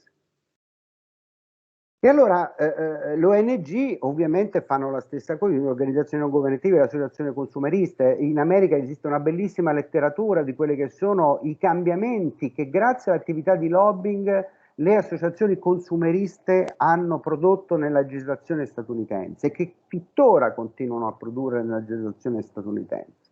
Quindi si vede dunque che l'attività di lobbying è rappresentanza di interessi. Sapendo benissimo che c'è una realtà che dobbiamo prendere, di cui dobbiamo prendere atto, che la scelta del decisore non è mai somma zero. C'è qualcuno che vince e c'è qualcuno che perde. C'è qualcuno, diciamo, che riesce a far percepire e apprezzare le proprie istanze e c'è qualcuno che non ci riesce. E il lobbista è semplicemente un tecnico, certo deve essere dotato di una propria capacità,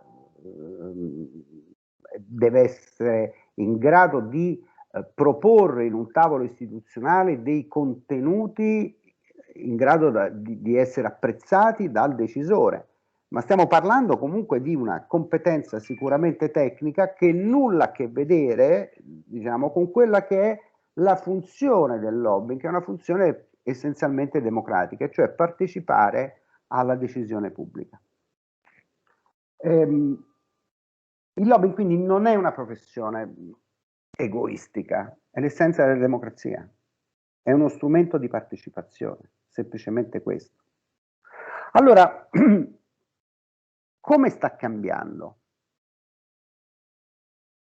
Sta cambiando tanto perché cambia la società.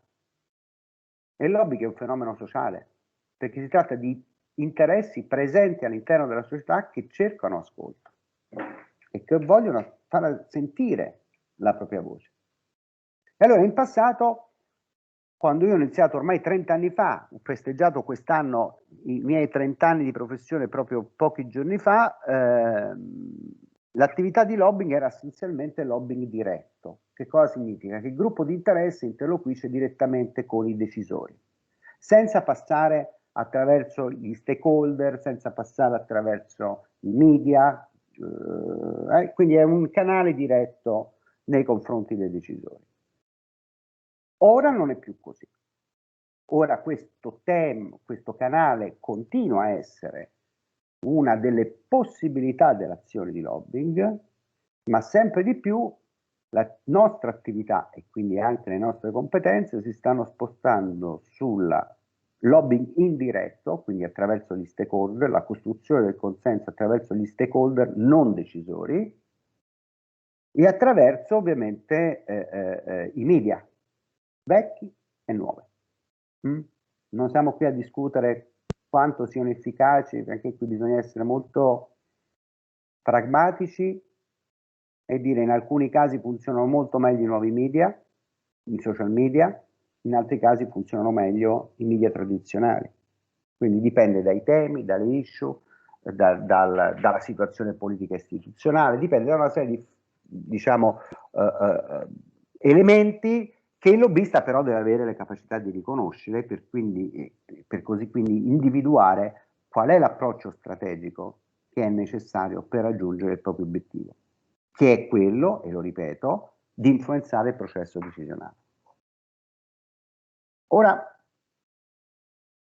perché sta cambiando? Perché la nostra società sta cambiando? Le dinamiche sono varie, sono internazionali, non è questa la sede. A me interessa focalizzare l'attenzione su alcuni aspetti e condividerli con voi. Allora, da un lato, noi abbiamo un dibattito pubblico che è molto più ampio rispetto al passato. Il dibattito pubblico sostanzialmente è costituito da 3 macrocampi. Da un lato il campo della politica e il campo istituzionale. Noi parliamo di agenda politica e agenda istituzionale. Poi abbiamo il campo dei media, vecchi, nuovi, locali, nazionali, internazionali, eccetera, eccetera. E poi abbiamo il campo sociale, la società in cui noi viviamo, anche qui sempre più interconnessa. Se c'è una cosa che abbiamo capito in questo momento, non in solo questo momento, ma da anni a questa parte, almeno chi di noi è più attento allo sviluppo, alle dinamiche sociali che stanno, che la profezia di McLuhan si è finalmente avverata. Effettivamente non siamo più, e la pandemia ce l'ha ancora dimostrato. Se c'era ancora qualcuno e ancora qualcuno pensa che sollevare muri impedisca il verificarsi di eventi, devi sollevare non solo un muro i mattoni, ma devi anche sollevare un muro nell'aria per impedire che cosa? Che gli eventi che accadono apparentemente lontani poi non abbiano effetti nelle nostre società. Allora, tutto questo, questi 3 campi che dialogano fra loro, fornendo quindi a un certo punto, costruendo insomma il senso del dibattito pubblico, oggi sono molto più forti. E questo fa sì che il dibattito pubblico si sia ampliato, e questo è sicuramente un bene. Lo dice, guarda, non ho problemi di confronto no? Nelle arene di policy si confronta, ovviamente ognuno parte dal proprio interesse particolare, ma non deve avere paura del confronto con gli altri interessi, assolutamente no. Qual è il problema invece? Che è un dibattito pubblico in cui sale il tasso di emotività e si perde la competenza. Lo abbiamo visto, io potrei citare centinaia di esempi, però siccome abbiamo tutti un po' la memoria corta, cito quello che è accaduto durante questo evento pandemico. Tutti noi abbiamo cominciato a discutere di vaccini, anzi prima di distanziamento sociale, se era giusto, non è giusto, chiuderci in casa, eccetera.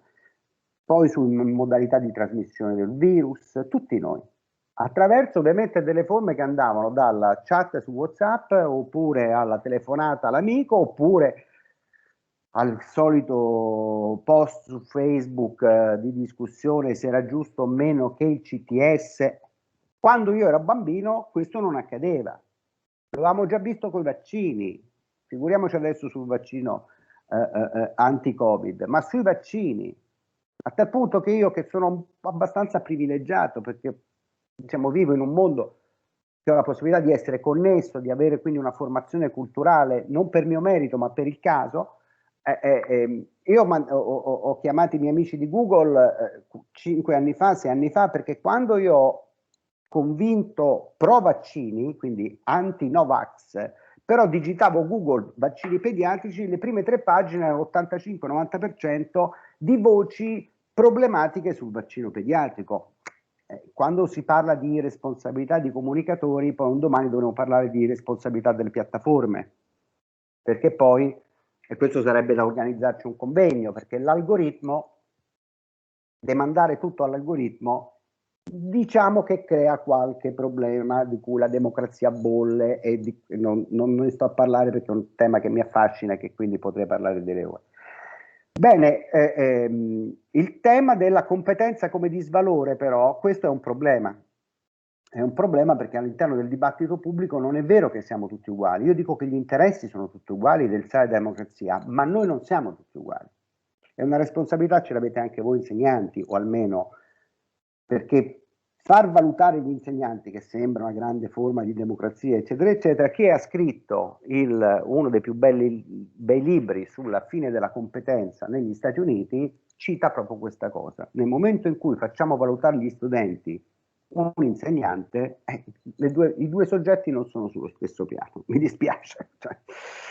Ora, io non posso discutere con Borioni, non posso discutere con il mio pediatra, posso decidere di non seguire a mia responsabilità personale, ma non siamo sullo stesso piano.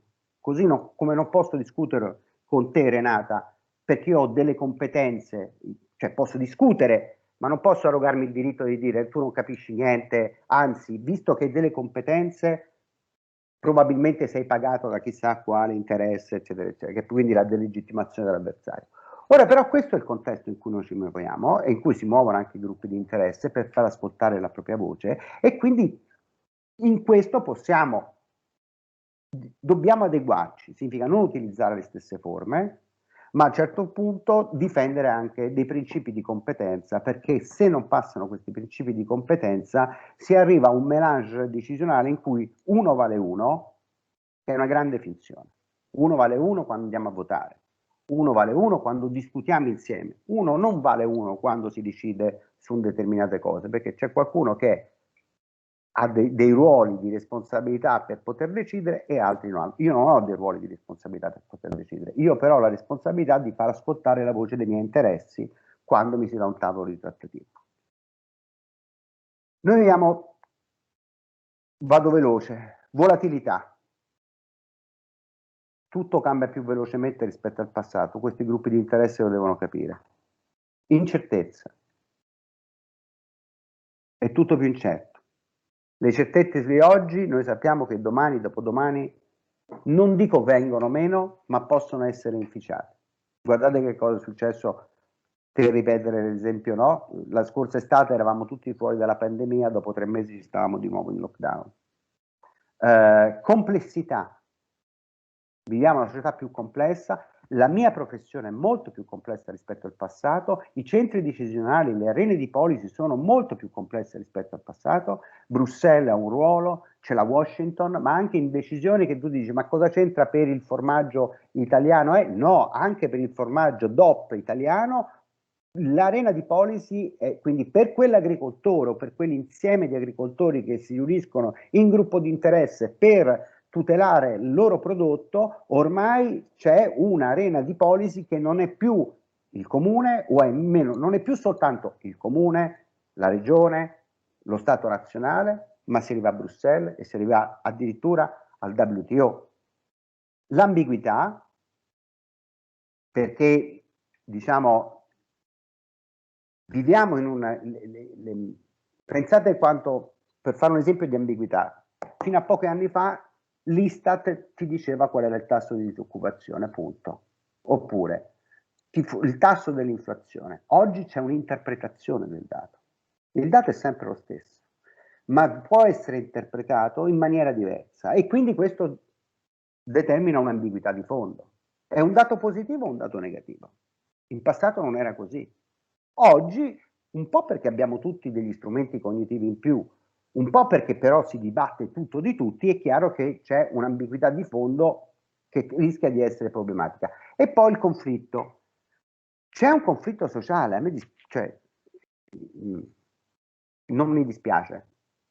Nella palude non c'è conflitto, la palude è morta. In una società viva c'è conflitto sociale.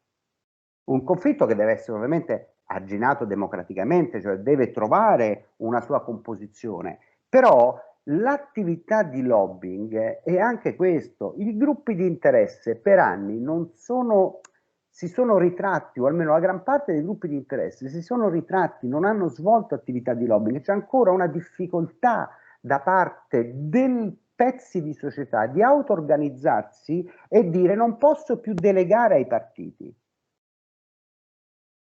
la tutela dei miei interessi, devo agire direttamente. Come? Creando un gruppo di interesse, trovando una forma organizzativa che sia plausibile, democratica, eccetera, eccetera, e poi affacciarsi con delle tecniche che si imparano un po' all'università, un po' sul campo, eccetera, eccetera, affacciarsi all'interno del processo decisionale.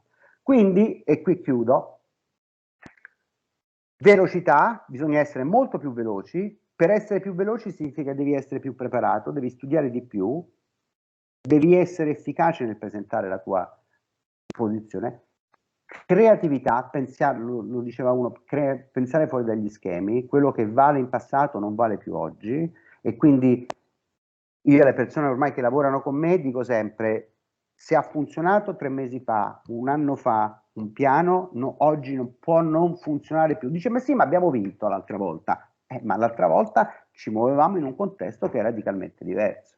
E quindi lo stesso gruppo di interesse che fa più o meno la stessa richiesta di policy, a distanza di tempo può non trovare accoglimento e quindi devi essere creativo nel proporre approcci diversi. Quindi innovazione e sperimentazione. Ora, alcune parole d'ordine. Uno, aumenta anche nel nostro lavoro, quindi di lobbista, il ruolo degli stakeholder, per i motivi che abbiamo enunciato prima. Due, aumenta il ruolo dei territori. Sempre di più proprio in un'epoca di globalizzazione, eccetera, di abbattimento di frontiere, eccetera, l'ancoraggio territoriale rimane fondamentale. E quindi io dico sempre ai gruppi di interesse, laddove è possibile ovviamente, di rimanere ancorati ai propri territori. Valorizzare quello che fanno nei loro territori anche per proporre una richiesta di policy a livello centrale.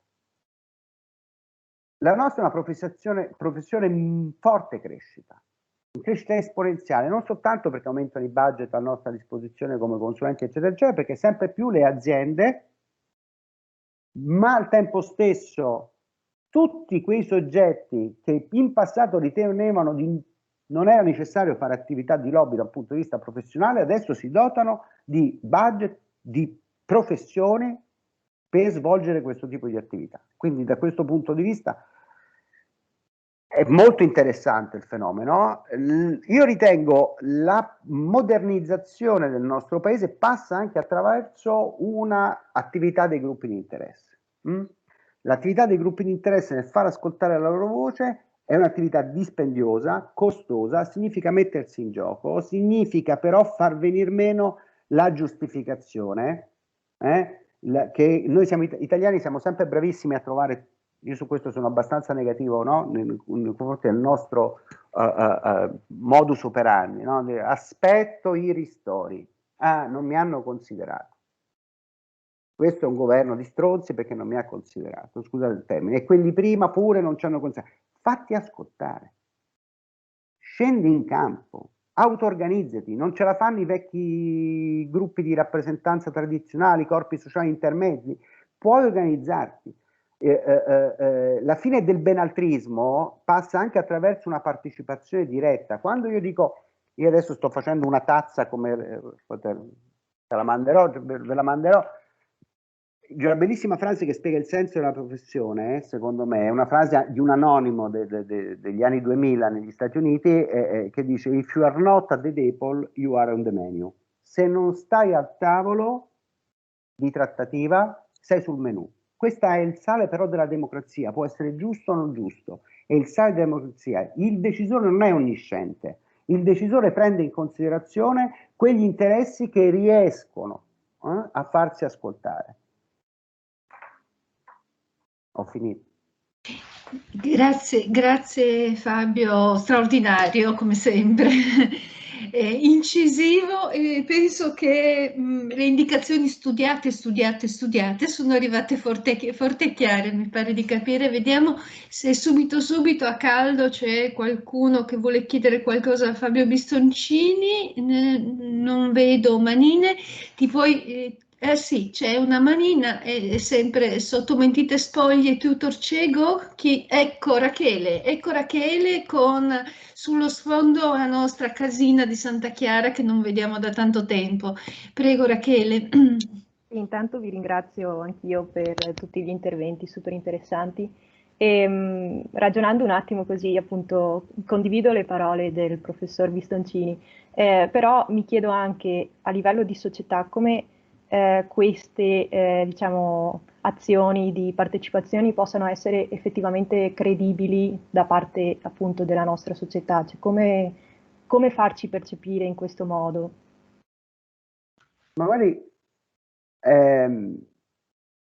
attraverso delle forme di creazione di gruppi di interesse, cioè quando io parlo di forme auto-organizzate non esiste la ricetta, però allora non so se lei ha notato, no? Quando la piccola Greta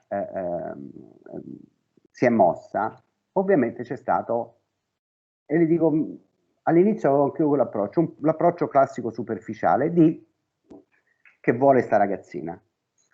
Poi ripensandoci meglio, invece, io appartengo a quella serie di quella categoria di persone che dice meno male che c'è lei, poi può sbagliare, può fare casino, può sbagliare tecniche di comunicazione, tutto quello che vi pare, può sbagliare. Però una delle cose che è il limite però di qualsiasi società democratica è che le decisioni le prendono persone che hanno un po' di anni alle spalle e che questo determina il fatto che nell'allocazione degli interessi ovviamente si tende a parlare di generazioni future. L'Europa è riuscita adesso, ma la declinazione di quelle politiche. Oggi, recentemente, un leader di un partito politico ha detto tassiamo le rendite dei patrimoni al di sopra e diamo qualcosa per i giovani, diciottenni, eccetera, eccetera. È la ricetta giusta? Io non lo so. Però gradirei che i giovani si organizzassero e dicessero guardate, noi non abbiamo bisogno di questo, oppure abbiamo bisogno di questo, ma abbiamo bisogno... Quali sono le istanze? Allora, alcuni suoi colleghi fanno questo tipo di attività all'interno dei partiti politici. Va benissimo, io non voglio disminuire, io figuriamoci, sono stato anche quando ero bambino iscritto a un partito politico, quindi figuriamoci se non credo in un ruolo di partiti. Dico soltanto che i partiti sono un pezzo di società. Dico soltanto che ci sono altri soggetti fuori da questo pezzo di società, della società politica, che possono far ascoltare la propria voce indipendentemente dal canale politico. E questo è un arricchimento della democrazia, perché è un arricchimento del dibattito pubblico. Non so se ho risposto. Sì, grazie mille. Ok, benissimo, se non ci sono altre domande passiamo al prossimo slot. Ovviamente Fabio, Rossella, noi siamo felici di avervi con voi fin quando potete, nel caso arrivassero anche altre domande poi più avanti. E andiamo invece a parlare di una azienda della Comunicazione Unite e vi presento per la prima volta su questi schermi Rossella Rosciano. Grazie. Benvenuta Rossella, sarà stata anche un po', come dire, travolta da noi. No, ma va benissimo, anzi grazie per avermi invitato. Della nostra esuberanza. Allora, una come aziende della Comunicazione Unite e in particolare PR Hub, di cui appunto Rossella è componente del gruppo di lavoro, ma è anche CEO, amministratore delegato di Miro Comunicazione. E Rossella, se permetti, faccio 2 parole di presentazione. Miro Comunicazione supporta i marchi italiani e globali nello sviluppo del business nel mercato italiano, si occupa in particolare di comunicazione aziendale, comunicazione di marketing, gestione di eventi, media e relazioni pubbliche, ma, e questo mi piace moltissimo, Rossella è anche fondatrice e consigliera, lo dico in temi di, come dire, nel linguaggio di genere, del board di Global Women in PR, che è un'associazione senza scopo di lucro, un network internazionale appunto che nasce nel Regno Unito nel 2015, attivo in Europa, USA, Canada, Medio Oriente e Africa, e si propone di creare a livello globale opportunità di crescita, integrazione e connessione tra professione nel settore delle relazioni pubbliche, comunicazione, public affairs, advocacy, e con particolare ovviamente attenzione ai temi di genere, alla presenza delle professioniste donne nelle organizzazioni e nelle aziende e agenzie ovviamente. Ti lascio la parola come dire, nell'ottica della comunicatrice, della donna comunicatrice, ma anche della donna manager. Beh, siamo più di una anche in questo incontro di stamane. E ritorniamo a parlare delle nuove frontiere della comunicazione e le aspettative anche del mercato rispetto ai professionisti, alle agenzie di comunicazione e relazioni pubbliche. Prego. Grazie per avermi invitato.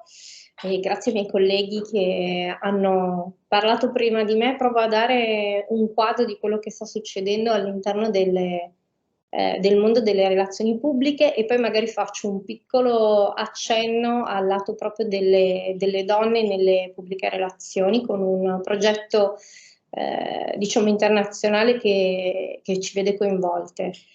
I miei colleghi hanno tutti parlato di pensiero laterale, un cambio di mentalità, una società umanistica. Chiaramente le agenzie di pubbliche relazioni si trovano all'interno del contesto sociale dove viviamo tutti, di conseguenza devono per forza riuscire a carpire questi cambiamenti e a farli propri, perché dall'altro lato abbiamo un pubblico che sta continuamente cambiando, dei clienti che stanno chiaramente cambiando e quindi anche le agenzie di PR non possono rimanere unicamente agenzie di pubbliche relazioni.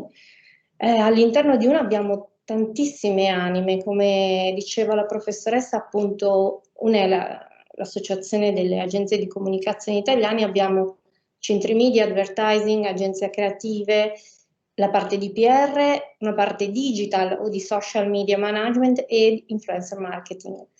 A questo punto la nuova sfida che abbiamo di fronte è quella proprio di riuscire a compenetrare tutte queste, magari non tutte, però in parte, tutte queste caratteristiche, perché la società proprio sta cambiando, ci sono nuove dinamiche di relazione ma anche di comunicazione intersoggettiva.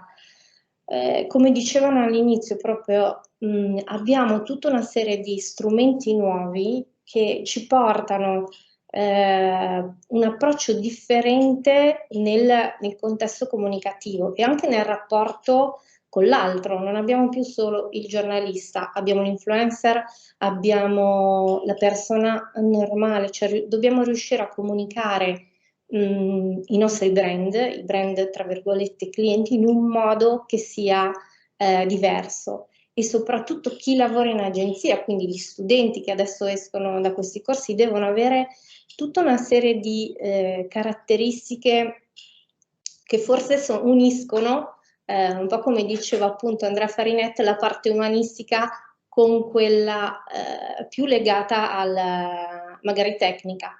Perché ora la fruizione modale è tablet, smartphone e chiaramente il multi-device, ma anche la lettura, diciamo, la fruizione di un quindicenne o di un ventenne, di un trentenne, cambia a seconda di come noi siamo abituati a rapportarci con lo strumento, a seconda appunto della generazione che adesso piace a tutti, generazione Z, X millennial piuttosto che, quindi è proprio un cambio di mentalità e anche noi che dobbiamo costruire contenuti e dobbiamo riuscire a parlare, dobbiamo cambiare e riuscire a compenetrare un po' di queste caratteristiche. Ecco perché il pensiero laterale, perché adesso ci stanno chiedendo non di fare solo il comunicato, non di saper leggere solo i dati, ma riuscire a unirli insieme, a dare una visione strategica, ecco perché sempre di più ci saranno persone delle pubbliche relazioni in grado di leggere i big data a livello umanistico per creare la strategia per le nostre, diciamo, aziende. E chiaramente questo approccio, diciamo, questa nuova disponibilità degli strumenti digitali favorisce la crescita quindi di metodi anche innovativi di monitoraggio delle reazioni del pubblico e di conseguenza cambia proprio anche la somministrazione di contenuti e si ricollega a quello che si diceva prima anche a livello di lobbying o di influencing, quindi diventa, diciamo, parte integrante riuscire a capire cosa sta succedendo nei nuovi strumenti di comunicazione e anche digitali, quella che può essere definita lo studio poi della reputazione online delle aziende, che sempre di più sta crescendo, quindi counseling politico piuttosto che brand journalism diventano sempre, diciamo, più importanti. Magari prima non si compenetravano all'interno delle nostre agenzie, invece adesso cerchiamo di fare questo passaggio ulteriore, anche perché poi situazione Covid ci ha portato 10 anni in avanti anche a livello di utilizzo di strumenti e di fruizioni. Di conseguenza le figure professionali, i ragazzi che insomma adesso stanno studiando per poi entrare nelle agenzie, saranno le figure che, diciamo, le agenzie nuove andranno a richiedere, avranno sempre più una parte TC, una parte umanistica, cercheranno di diciamo avere un mix tra quelle che possono essere definite soft skill e hard skill, quindi riuscire a compenetrare e a capire quali sono proprio i nuovi cambi dei processi digitali, quindi non più solo il comunicatore tradizionale verso il giornalista. E chiudo perché con la parte invece più legata appunto a quello che raccontava la professoressa del fatto che sono uno dei fondatori del capitolo italiano di GVPR,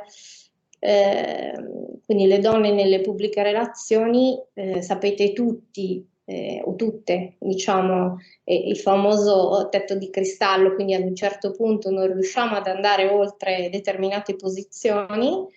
Sta succedendo che diversi gruppi internazionali, vi racconto ad esempio solo questo esempio con Publicis, abbia chiamato l'associazione per studiare un modo innovativo per comprendere quali sono le tematiche di gender gap, pay gap, piuttosto che LGTB all'interno di questa associazione. Quindi il processo è quello di riuscire a trovare all'interno di questi gruppi dei brand ambassador reali che siano portatori di queste tematiche.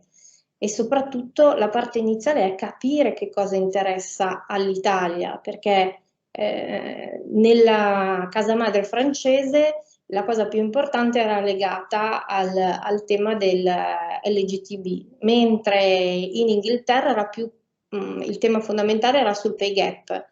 In Italia lo scopriremo, però diciamo che già questo è un processo, un passaggio che fino a qualche anno fa non c'era, cioè almeno iniziare a capire quali possono essere le tematiche di diversity all'interno proprio delle nostre agenzie e delle nostre, diciamo, realtà, portando proprio degli ambassador, un po' come succede poi nel lavoro che facciamo online, quindi con tutta la parte di influencer marketing, quindi diciamo che è una compenetrazione anche interna nostra. Grazie Rossella, sì, vediamo se c'è qualche manina di qualcuno, se qualcuno magari vuole fare una domanda rapida a Rossella Rosciano. No, io ringrazio personalmente per questo accenno ai temi di genere e diversity e mi fa piacere sentire che non voglio dire si apre un mercato, mi sembra una visione un po' troppo arida, insomma, per un tema di questo tipo, che c'è un bisogno reale delle organizzazioni di interpretare, intervenire, ecco, già interpretare, perché dire diversity è veramente un universo ampio, insomma, ecco. È vero assolutamente, e in realtà le associazioni ma anche le organizzazioni si stanno interrogando su queste tematiche. Poi a seconda del paese lo declinano in modo differente. Mi è capitato appunto di parlare con il capitolo anglosassone, ha delle tematiche completamente diverse rispetto a quelle, non so, del capitolo americano o indiano, quindi ognuno di noi poi vede la diversity in modo diverso, perché siamo chiaramente nazioni diverse portate poi al dialogo, quindi lo sentiamo, c'è questa diversity, ma dove si esplica ogni paese ha il suo. Non mi stupirei se in Italia poi il focus fosse ancora una volta e sempre il tema della conciliazione, che vuol dire servizio e supporto della famiglia e smettiamo di dire la maternità. Insomma. È uno dei temi in realtà, proprio è preciso, è uno dei temi che stanno venendo fuori con più forza. Effettivamente siamo ancora... va bene, non dico altro perché di solito già dico troppo su questi temi. Vedo forse Alessandra la mano alzata. Sì, prego Alessandra. In merito appunto al suo intervento, secondo lei quali sono le caratteristiche che un brand ambassador deve avere e possedere? Questo anche in voce a al fatto che è successo, si è scatenato anche ieri sera riguardo appunto alla nazionale dei cantanti, che appunto una donna è stata discriminata perché appunto essendo donna non poteva giocare una partita di calcio e non poteva ovviamente cenare con i suoi colleghi, ecco, perché effettivamente ho trovato, cioè, trovo che sia incredibile che nonostante appunto si cerchi sempre di sensibilizzare questi temi, si ritorni sempre da punto a capo, è come se si facesse un passo e 10 indietro, ecco, in questo senso. Allora, cerco di rispondere, diciamo, a più livelli. Sicuramente la parte di quando uno è brand ambassador lo sente, quindi anche all'interno delle organizzazioni la prima cosa che si fa è quella di costruire, diciamo, un panel di persone dove si richiede chi di voi vuole essere brand ambassador, perché è proprio, diciamo, viene dall'interno il fatto di voler raccontare e rappresentare questi temi. E questo è una parte. Poi c'è tutta un'attività di coaching interna per riuscire a capire se è veramente accetta veramente la sfida, perché poi è sfidante, bisogna andare uscire un po' dalla propria zona di comfort e all'interno dell'organizzazione andare a raccontare proprio questi temi di cui ci si sente, ma in modo sempre chiaramente molto rispettoso dell'altro. Quindi c'è sempre un percorso da fare anche su se stessi e questa è sicuramente una delle caratteristiche. L'altra cosa che mi ricordo moltissimo quando studiavo antropologia all'università era che noi di solito viviamo siamo allevati dai nostri genitori, quindi in realtà viviamo di una generazione indietro sulle tematiche, quindi è per questo che abbiamo sempre un po' un gap tra quello che è la vita di tutti i giorni reale che noi vediamo e che stiamo affrontando e poi invece quella che è la nostra mentalità. Bisogna sempre fare, è difficile per tutti noi uscire dalla nostra zona di comfort.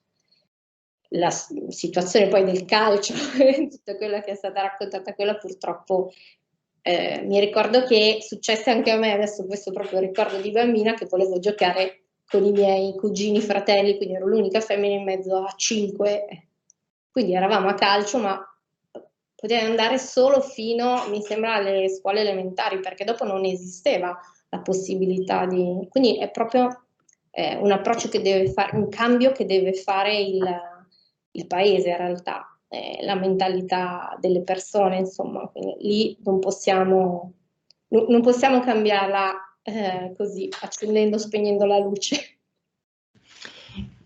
Grazie Rossella e concludiamo questo pacchetto, questo cluster, insomma, sui temi della comunicazione prima di passare all'ultimo slot e quindi a occuparci di altro. Chiedo a Rossella Sobrero se per chiudere tutto questo prima di parlare di giornalismo, se vuoi aggiungere qualche riflessione. Ora, la parola del giorno, la parola che ci piace tanto è tessitore e la sposiamo, cioè, la compriamo tutti quanti, però mi sembra che ci sia anche un fantasmino di parola che aleggia soprattutto su tanti argomenti, che è sostenibilità, che è un fantasmino che ci accompagnerà ancora un bel po'. Sì, grazie, perché poi tra l'altro vi devo lasciare, per cui mi fa piacere, è stata una bella mattinata, veramente molto, molto intensa.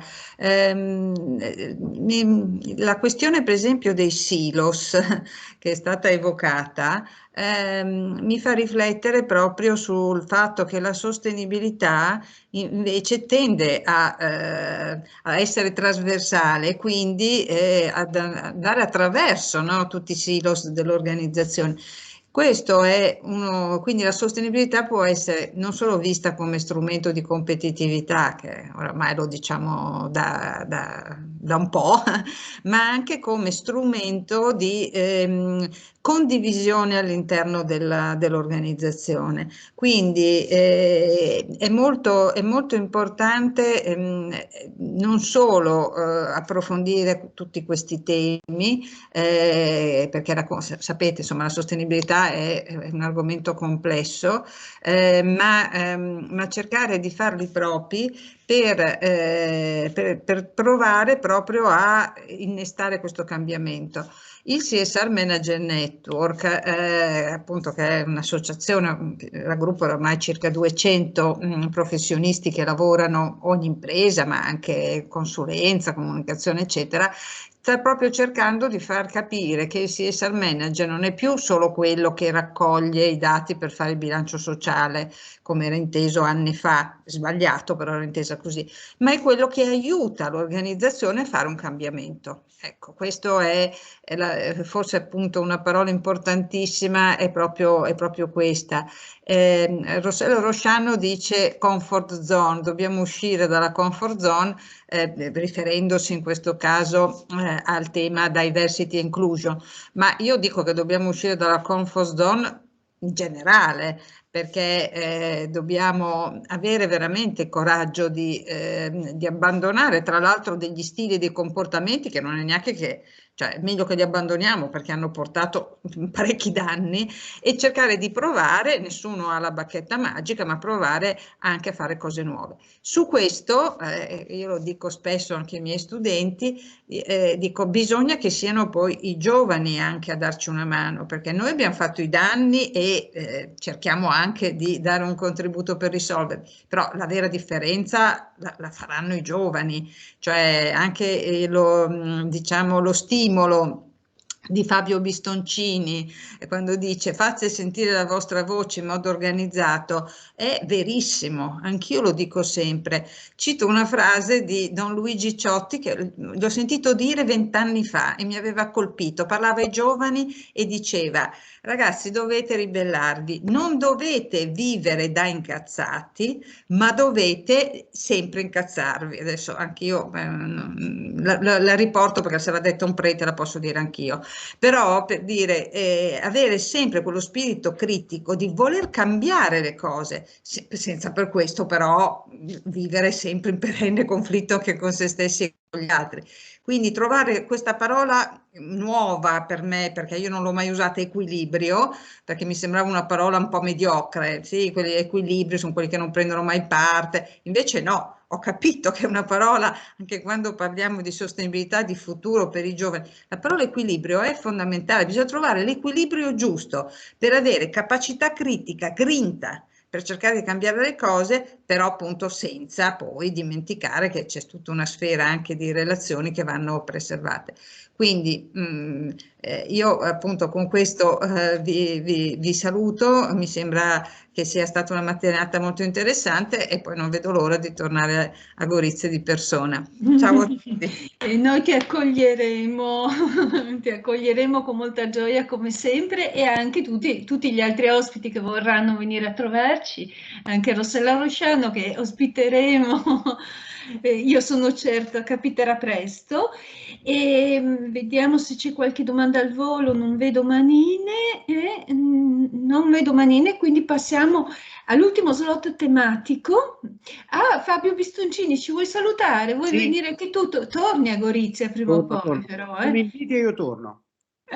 Io, guarda, te lo faccio in pubblico e dico pubblicamente che ti voglio bene e voglio rivederti a Gorizia.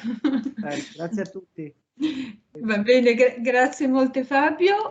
E andiamo all'ultimo slot, Cristiano Degano, come si dice, dulcis in fundo.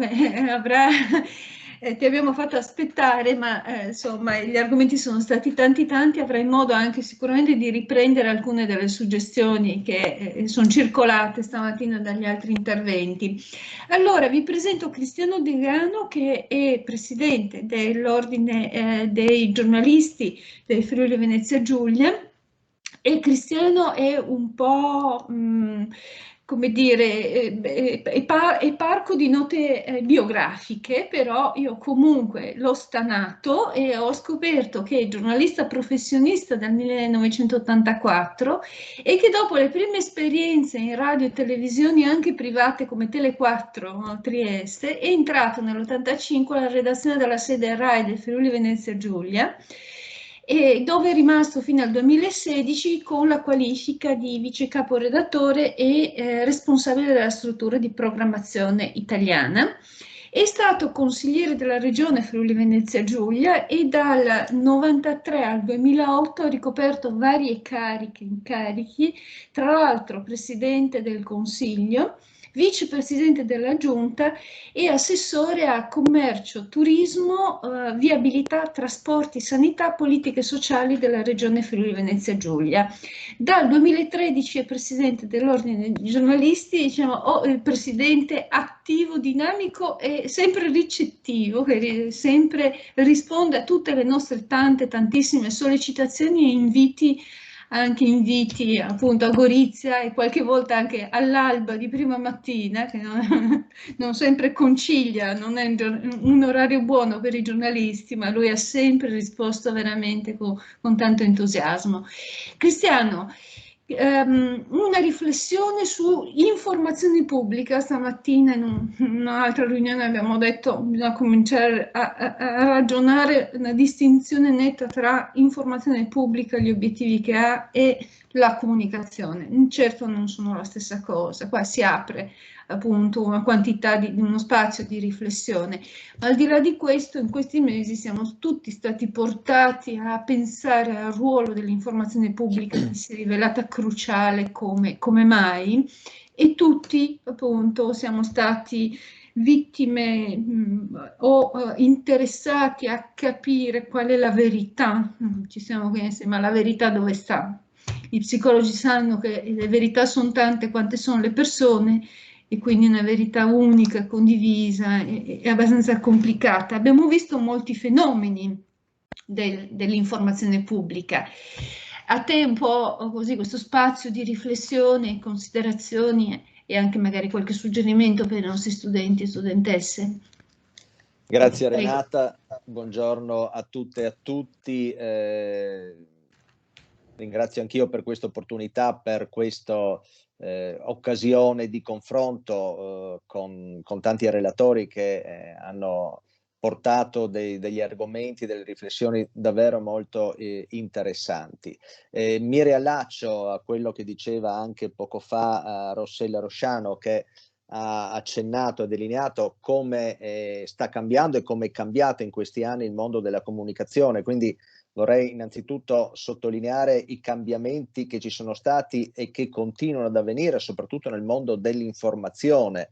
La rivoluzione digitale, infatti, in poco più di 10 anni ha radicalmente cambiato il nostro mondo. Sono sempre più numerose, lo sappiamo, è già stato detto, le persone che si informano direttamente dalla rete, in particolare attraverso i social, con pesanti ripercussioni sui media tradizionali, a cominciare dalla carta stampata.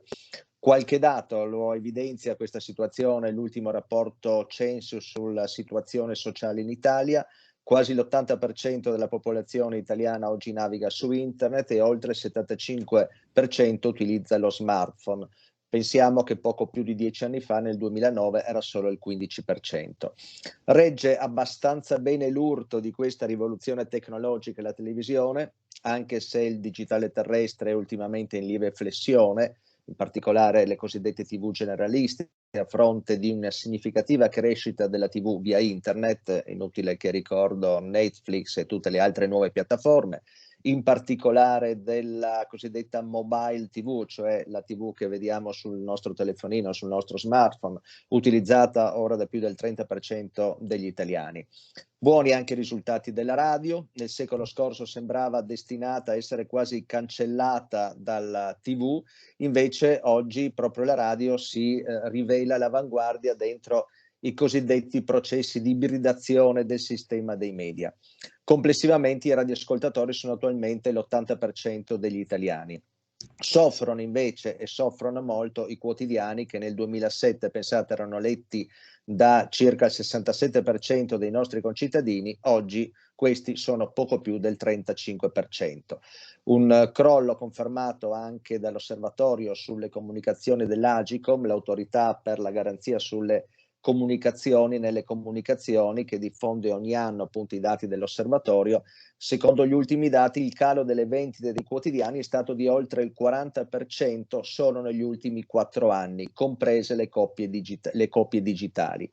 A tale proposito ho preparato solo 3 slide che non so se appunto l'assistenza tecnica metti in condivisione ecco, è in grado di... Questo vedete sono la classifica delle vendite dei quotidiani, gli ultimi dati disponibili del marzo 2021. Sono i dati ADS, Accertamenti Diffusione Stampa, che è la società che certifica e divulga appunto i dati sulle vendite dei giornali. Vedete qualche segno più, anche qualche pallino verde.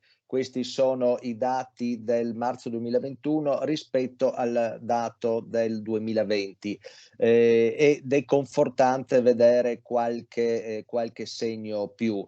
Comunque questa è la dimostrazione di quanto, appunto, tenete presente che 20 anni fa, poco più, il Corriere della Sera vendeva 500.000 di copie al giorno, adesso appunto ha quasi dimezzato. Questi comunque sono i dati relativi alla diffusione cartacea più digitale.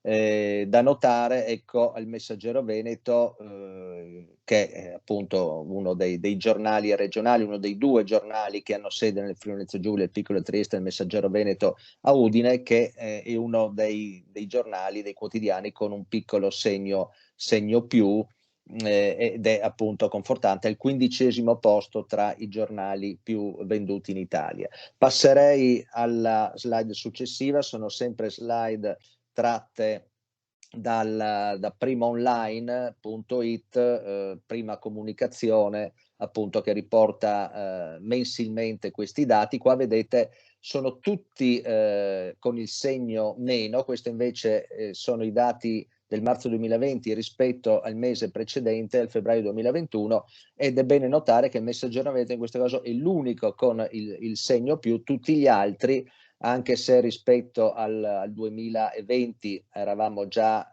nel marzo 2020 nella pandemia, quindi i dati dello scorso anno risentono anche di questo. Comunque tutti i segni meno da un mese all'altro, quindi tutti in flessione, tranne il Messaggero Veneto. Onore al merito ai colleghi appunto friulani che hanno ottenuto questo risultato. L'ultima slide che vi faccio vedere, questi sono solo le vendite cartacee, quindi vedete che ci sono un paio di segni positivi, situazioni particolari, il Fatto Quotidiano piuttosto che La Verità, piuttosto che Il Giornale, quindi giornali politici molto caratterizzati dal punto di vista politico. Per tutti gli altri c'è un segno meno, pesante, con percentuali piuttosto elevate, e questo è molto grave per le aziende editoriali, perché questo riguarda solo il cartaceo, che ovviamente è il settore che risente di più del crollo delle vendite, e i ricavi delle copie online non compensano assolutamente le perdite delle copie cartacee, che rappresentano tutt'oggi il 75% degli introiti delle aziende editoriali. Ecco, questa è l'ultima slide. Penso comunque che sia interessante vedere qual è la classifica dei giornali, in questo caso appunto solo le vendite cartacee dei giornali d'Italia in questo momento sono gli ultimi dati disponibili. Questo solo per quanto riguarda le vendite. Peggio ancora andiamo sulla parte della raccolta pubblicitaria. Negli ultimi 10 anni, sostiene la FIEG, cioè la Federazione Italiana di Editori Giornali, si è ridotta del ben 70%. La gran parte delle risorse si sta infatti riversando sul web, dove Google e Facebook fanno ovviamente la parte del leone. I siti online non riescono, come dicevo, assolutamente a compensare le perdite delle edizioni cartacee.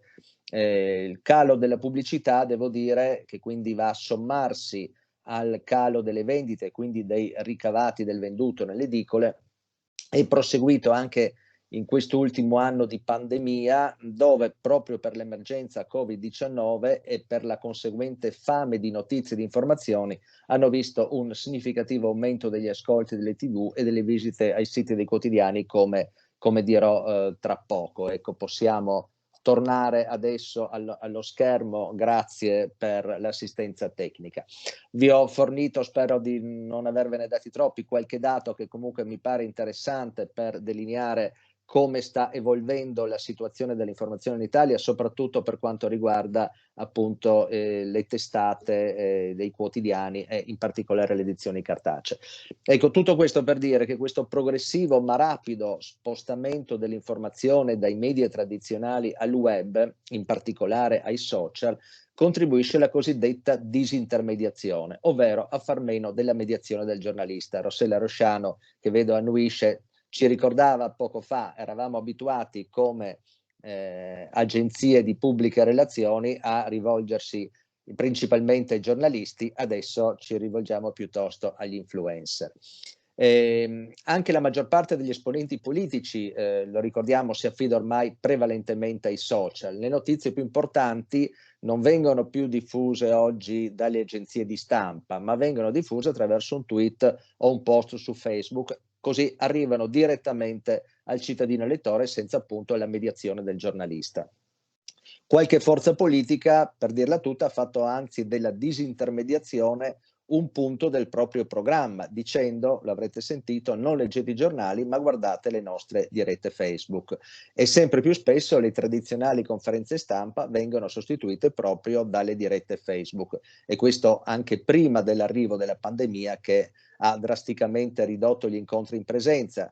Adesso si fanno le conferenze stampa online, ma conferenze stampa, quindi con la presenza anche dei giornalisti.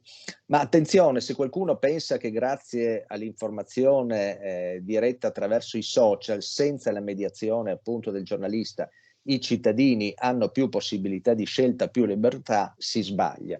Autorevoli studi stanno infatti dimostrando che il consumo dell'informazione attraverso il web stia creando una sempre più marcata polarizzazione dell'informazione. Non importa se una notizia sia vera o falsa, quel che conta è che confermi il proprio punto di vista. Ed è anche questa polarizzazione a favorire il diffondersi delle cosiddette tanto citate fake news. Molte notizie vengono oggi generate direttamente dagli algoritmi di cui ci parlava già poco fa Fabio Bistoncini.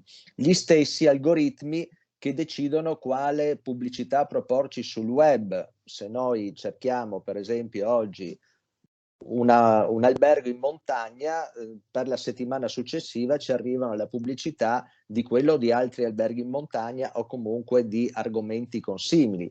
Sono gli stessi algoritmi che decidono per esempio quali sono le nostre playlist personalizzate di Spotify. Sappiamo che ormai la musica non si ascolta più con i vecchi CD, non parliamo del vinile, anche se è diventato un mercato di nicchia.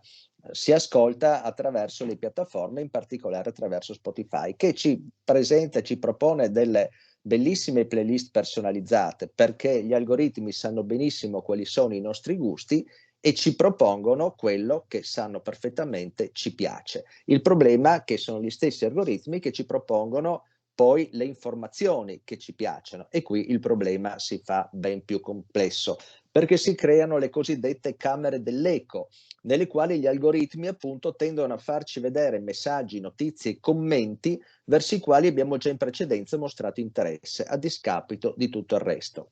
Il risultato è quello che ci indica ad esempio uno studio della GCOM dello scorso anno, secondo il quale 6 italiani su 10 hanno una falsa percezione della realtà.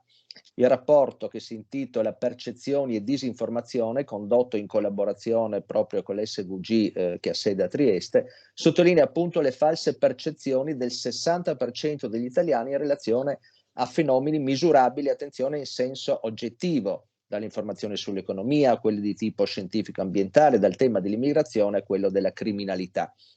E in questo contesto è arrivata l'emergenza sanitaria da Covid-19, che, come succede in questi casi, ha aumentato la richiesta di informazione, e di un'informazione credibile e professionale. La televisione in questo anno di pandemia ha aumentato gli ascolti. Le visite ai siti dei media hanno fatto registrare un aumento medio di oltre il 60%, con impennate anche del 90%, il caso della Stampa, o del 100%, il caso dell'ANS, del Sole 24 Ore, di Rai News, solo per citare qualche testata. Come abbiamo visto, purtroppo questa fame di notizie non ha portato a un grande aumento delle vendite delle copie del cartaceo, però le visite ai siti sì, hanno avuto queste impennate veramente incredibili. Ecco, queste cifre stanno a dimostrare l'importanza che l'informazione di qualità riveste soprattutto nei momenti di emergenza, quando la gente ha bisogno di notizie serie ed affidabili. Altro che disintermediazione, quindi, proprio nell'attuale panorama dell'informazione affidata, come lo ricordavo un attimo fa, sempre più ai social media, agli algoritmi, è fondamentale il ruolo di chi è professionalmente formato e aggiornato per accertare la fondatezza delle notizie, verificarne le fonti, certificarne la provenienza.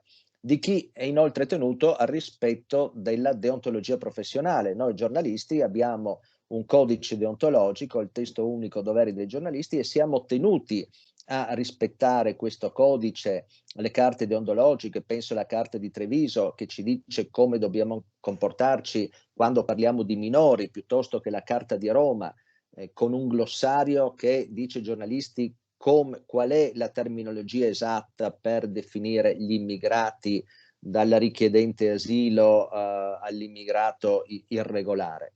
E sono appunto degli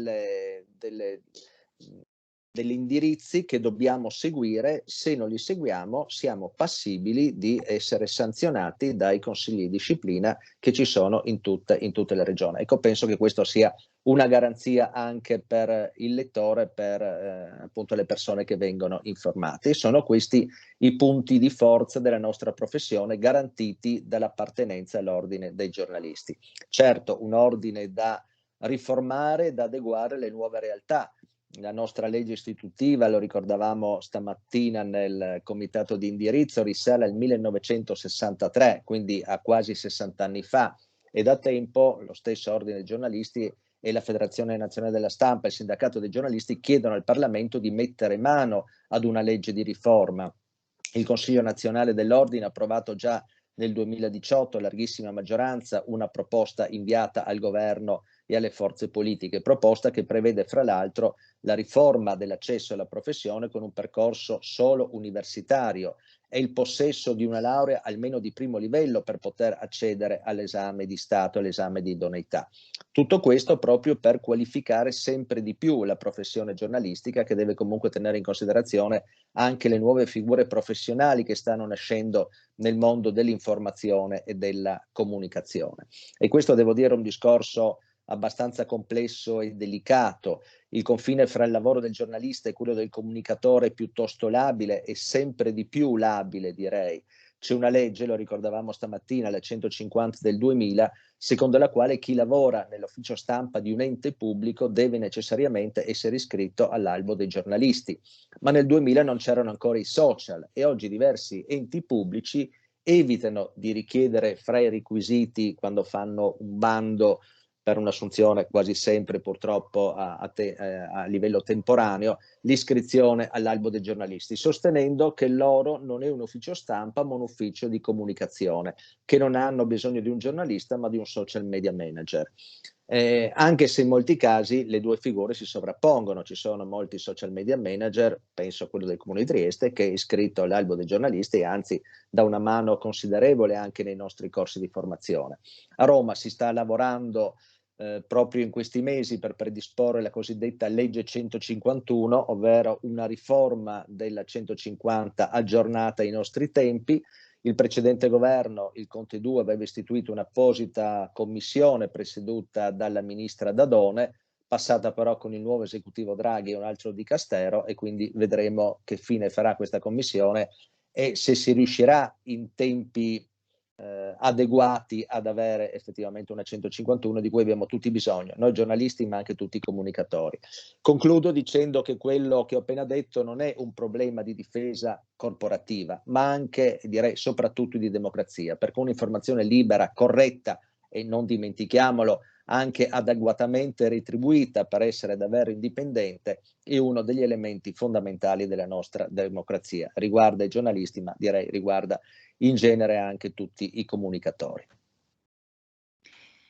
Fantastico, grazie Cristiano. Io vedo la manina di Rossella che è lì da qualche minuto. Sì, no, volevo solo dire... Prego Rossella.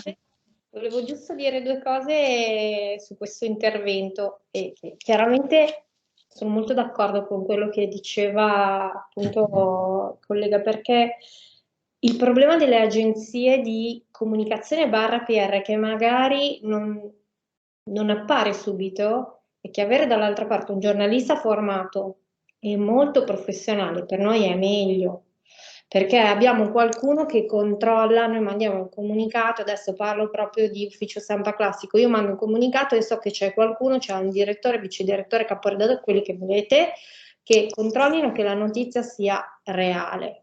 Ho il problema è per questo che anche i ragazzi devono imparare invece l'approccio sull'influencer, perché chi è che mi controlla l'influencer? Chi è che mi controlla che cosa? Quindi l'influencer non c'ha nessun codice deontologico, ovviamente. Esattamente, quindi c'è tutto un concetto anche, c'è bisogno che anche tutta la parte di influencer marketing che si sta sviluppando tantissimo abbia comunque delle, non dico delle sue regole, ma anche noi siamo, anche l'agenzia deve essere in grado di capire chi c'è dall'altra parte e quindi è ovvio che l'informazione deve essere sempre, non dico controllata, ma l'avere un professionista dall'altra parte è fondamentale, è assolutamente fondamentale. Vedo la mano di Rachele. Rachele, se vuoi fare, se c'è una domanda le facciamo tutte. Io ne avrei una decina, però grazierò l'amico Cristiano. Però... Fate pure. Sono qui per questo. Il tempo l'abbiamo usato bene e tutto, quindi adesso, prego Rachele, vai con la tua domanda. Riguardo l'argomento che appunto portava anche la dottoressa Rosciano, appunto pensavo anche a delle realtà nuove come vedo di solito magari anche su Instagram, Will Italia, il Post, che sono abbastanza seguite appunto anche da noi giovani. Perciò mi domando come queste realtà di cui fanno parte anche per esempio giornalisti, credo, perché so che fa parte anche Mia Ceran, la quale tiene anche un podcast su Spotify che è The Essential.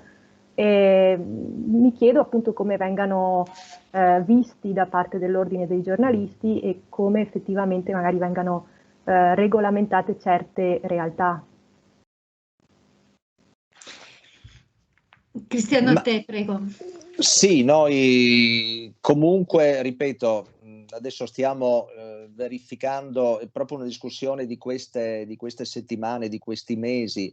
C'è stata proprio la settimana scorsa una manifestazione a Roma di tutti i giornalisti, di tutti gli enti di categoria per chiedere al Parlamento di mettere mano a una legge di sistema, considerata la situazione critica che ho descritto, e anche perché appunto il mondo dell'informazione e della comunicazione sta cambiando con una grandissima velocità. Ci stiamo ponendo anche il problema, però non possiamo farlo noi, deve farlo il Parlamento. Apriamo l'ordine dei giornalisti anche ai comunicatori, appunto al social media manager che svolge magari un lavoro diverso da quello strettamente giornalistico. Ormai, come dicevo prima, il confine è molto labile, le professionalità si confondono un po' e quindi è il caso di mettere mano, appunto, noi abbiamo una legge che molto puntuale e precisa su come si diventa giornalisti. Abbiamo poi nell'ambito dell'ordine che, così come è concepito, è un unico esempio in Europa. Negli altri paesi europei non c'è un ordine come il nostro, dove c'è poi la figura del giornalista professionista che fa questo di mestiere, per intenderci, in cui il giornalismo è l'attività principale. Ci sono i pubblicisti, che sono la maggioranza, che sono colleghi sempre giornalisti, che però non fanno il giornalista di professione come primo lavoro, hanno un altro lavoro e collaborano comunque regolarmente con le varie testate. Però ecco, è assolutamente necessario che il Parlamento, la politica, metta mano alla nostra legge, che appunto lo ricordavo prima, ha quasi 60 anni, quindi è obsoleta quella del 2000, figuriamoci quella del 63, per mettere ordine e definire un po' meglio tutti i ruoli. Rossella, volevi aggiungere qualcosa? No, assolutamente. Ok, è rimasta a mano alzata da prima. Ok, vediamo se qualcuno ancora vuole aggiungere qualche domanda. Mi sa che li abbiamo presi tutti per fame e per stanchezza. Direi ad occhio. Allora, vedo comparire Alessandra Gaia. No, che cosa state a fare, ragazze, a Santa Chiara tutte quante? Mi confondete, state condividendo i nostri account? C'è qualche domanda? Sì, volevo fare una domanda io. E questa è la voce di Gaia, però, Sì, prego. Sono io. Non ti vediamo in video, Gaia. Purtroppo penso sto condividendo l'account con... L'ho capito. Vai con la domanda. Ok, secondo lei come cambierà effettivamente il mondo del giornalismo? Nel senso, come ha detto lei, c'è stata un'importante diminuzione per quanto riguarda le vendite dei cartacei, dei giornali cartacei. Secondo lei si sposterà tutto nel mondo digitale, quindi verrà eliminato completamente il cartaceo? Oppure continuerà ad esistere magari in forma minore con una riduzione di importanza e si darà più importanza quindi alla parte digitale e anche economicamente parlando verrà ad essere più importante quella? Come si dice, una domanda da $100.000 questa, perché nel mondo del giornalismo se la stanno, e non solo se la stanno chiedendo un po' tutti. Con i dati che ho fornito c'è da chiedersi, ed è così un po' la previsione che si fa, che i giornali con questo formato e con queste copie potranno durare un paio d'anni. È difficile che poi ci sia una sostenibilità, anche se tendono a razionalizzare gli editori e quindi purtroppo a tagliare i giornalisti, a pagare sempre meno i collaboratori, a tagliare i tipografi, a razionalizzare, spostare le tipografie, centrare sempre di più. Si razionalizza, ma a un certo punto il sistema non reggerà più. La cosa più probabile, ma ripeto, il dibattito è in corso, è che si vada sempre di più a un'informazione online, un'informazione sui siti, dove magari potrà poi uscire una parte cartacea, però ridotta e direi quasi residuale rispetto all'informazione online, in particolare sui siti. Tutti guardano a quello che sta succedendo ovviamente come sempre negli Stati Uniti, New York Times, Washington Post, che stanno investendo molto sul digitale, però rispetto a loro abbiamo una certa differenza. Loro sono editi in lingua inglese, quindi hanno un potenziale bacino di utenza mondiale. Corriere della Sera, Repubblica, La Stampa, gli altri giornali italiani in italiano ovviamente hanno un bacino di utenza potenziale molto più ridotto. Sarà sufficiente per far vivere le aziende editoriali? È una domanda che ci stiamo ponendo tutti di fronte a un mondo dell'editoria, al mondo dell'informazione che, ripeto, sta cambiando con grande velocità, troppa velocità. Ci si aspettava dei cambiamenti, ma non con questa velocità. E adesso appunto ci si chiede quale esattamente sarà il futuro. Ripeto, comunque la cosa più probabile è che gli editori, so che il nuovo gruppo JD, quello che è diventato praticamente il più importante gruppo editoriale italiano, quello che ha messo insieme l'ex gruppo Repubblica Espresso con il gruppo della Stampa, quindi Fiat per intenderci, ecco, il CAN che è diventato un po' il punto di riferimento, tutti i giornali del gruppo anche locale, che comprende molti giornali locali del nord Italia, a cominciare dal Piccolo e dal Messaggero Veneto. Ecco, loro tendono ad una informazione sempre più online, sempre più sui siti, appunto con una parte cartacea che resterà, ma sarà molto ridotta rispetto anche all'attuale situazione, e dove praticamente saranno traduzione sulla carta di quello che è già apparso sul sito o comunque sulle copie online per, diciamo, gli appassionati della carta, soprattutto ecco, le persone più anziane che magari sono più affezionate a questa forma di edizione della testata del giornale. Queste sono le previsioni, ma ripeto, nessuno sa esattamente quello che sarà, non tra 10 anni, tra 1 anno, 2 anni, 3 anni. Grazie mille. Grazie molte Cristiano, non vedo altri interventi, oppure sì Alessandra? Sì, avrei un... Non vogliono lasciarti andare, Cristiano, No, ma è un segno di gran successo.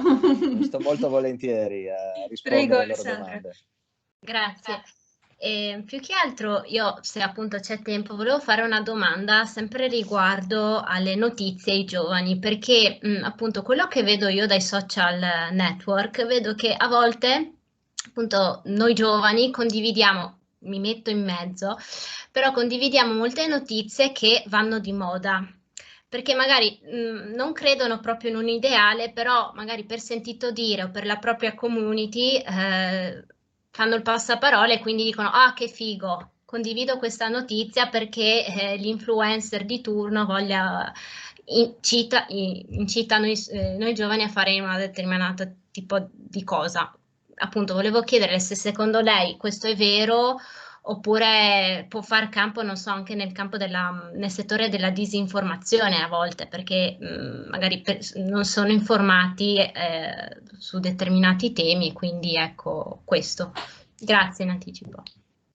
No, grazie a voi per le domande. Quello che dicevo prima, cioè, è chiaro, non è una difesa corporativa la mia, però l'informazione dovrebbe essere affidata, come tutti i lavori, come tutti i mestieri, a chi lo sa fare, a chi è stato formato, a chi è aggiornato, perché noi abbiamo l'obbligo di un aggiornamento professionale, a chi, come ricordavo prima, deve comunque anche seguire una deontologia professionale rispetto a persone che non devono praticamente rispondere a nessuno, se non ovviamente alle leggi dello Stato. E quindi molte volte riportando, ripeto, sappiamo che sempre di più le persone si informano sui social attraverso Facebook, attraverso Twitter, in particolare Facebook, condivisioni, notizie che vengono rilanciate e che magari in qualche occasione non si rivelano poi vere o comunque in qualche caso distorte. E quindi è un problema questo non di poco conto, perché molti nostri concittadini credono a queste notizie che, ripeto, qualche volta non si rivelano effettivamente esatte e veritiere. Sono le cosiddette fake news che attraverso i social, con effetto a valanga, qualche volta poi ottengono delle condivisioni e una diffusione assolutamente improprie. Quindi, ripeto, noi pensiamo che invece abbandonarsi a questa deregulation, questa, come ho definito prima, ma è un termine molto utilizzato adesso, disintermediazione, non utilizzare più l'intermediazione di chi è professionalmente formato e aggiornato per fare informazione può essere molto pericoloso.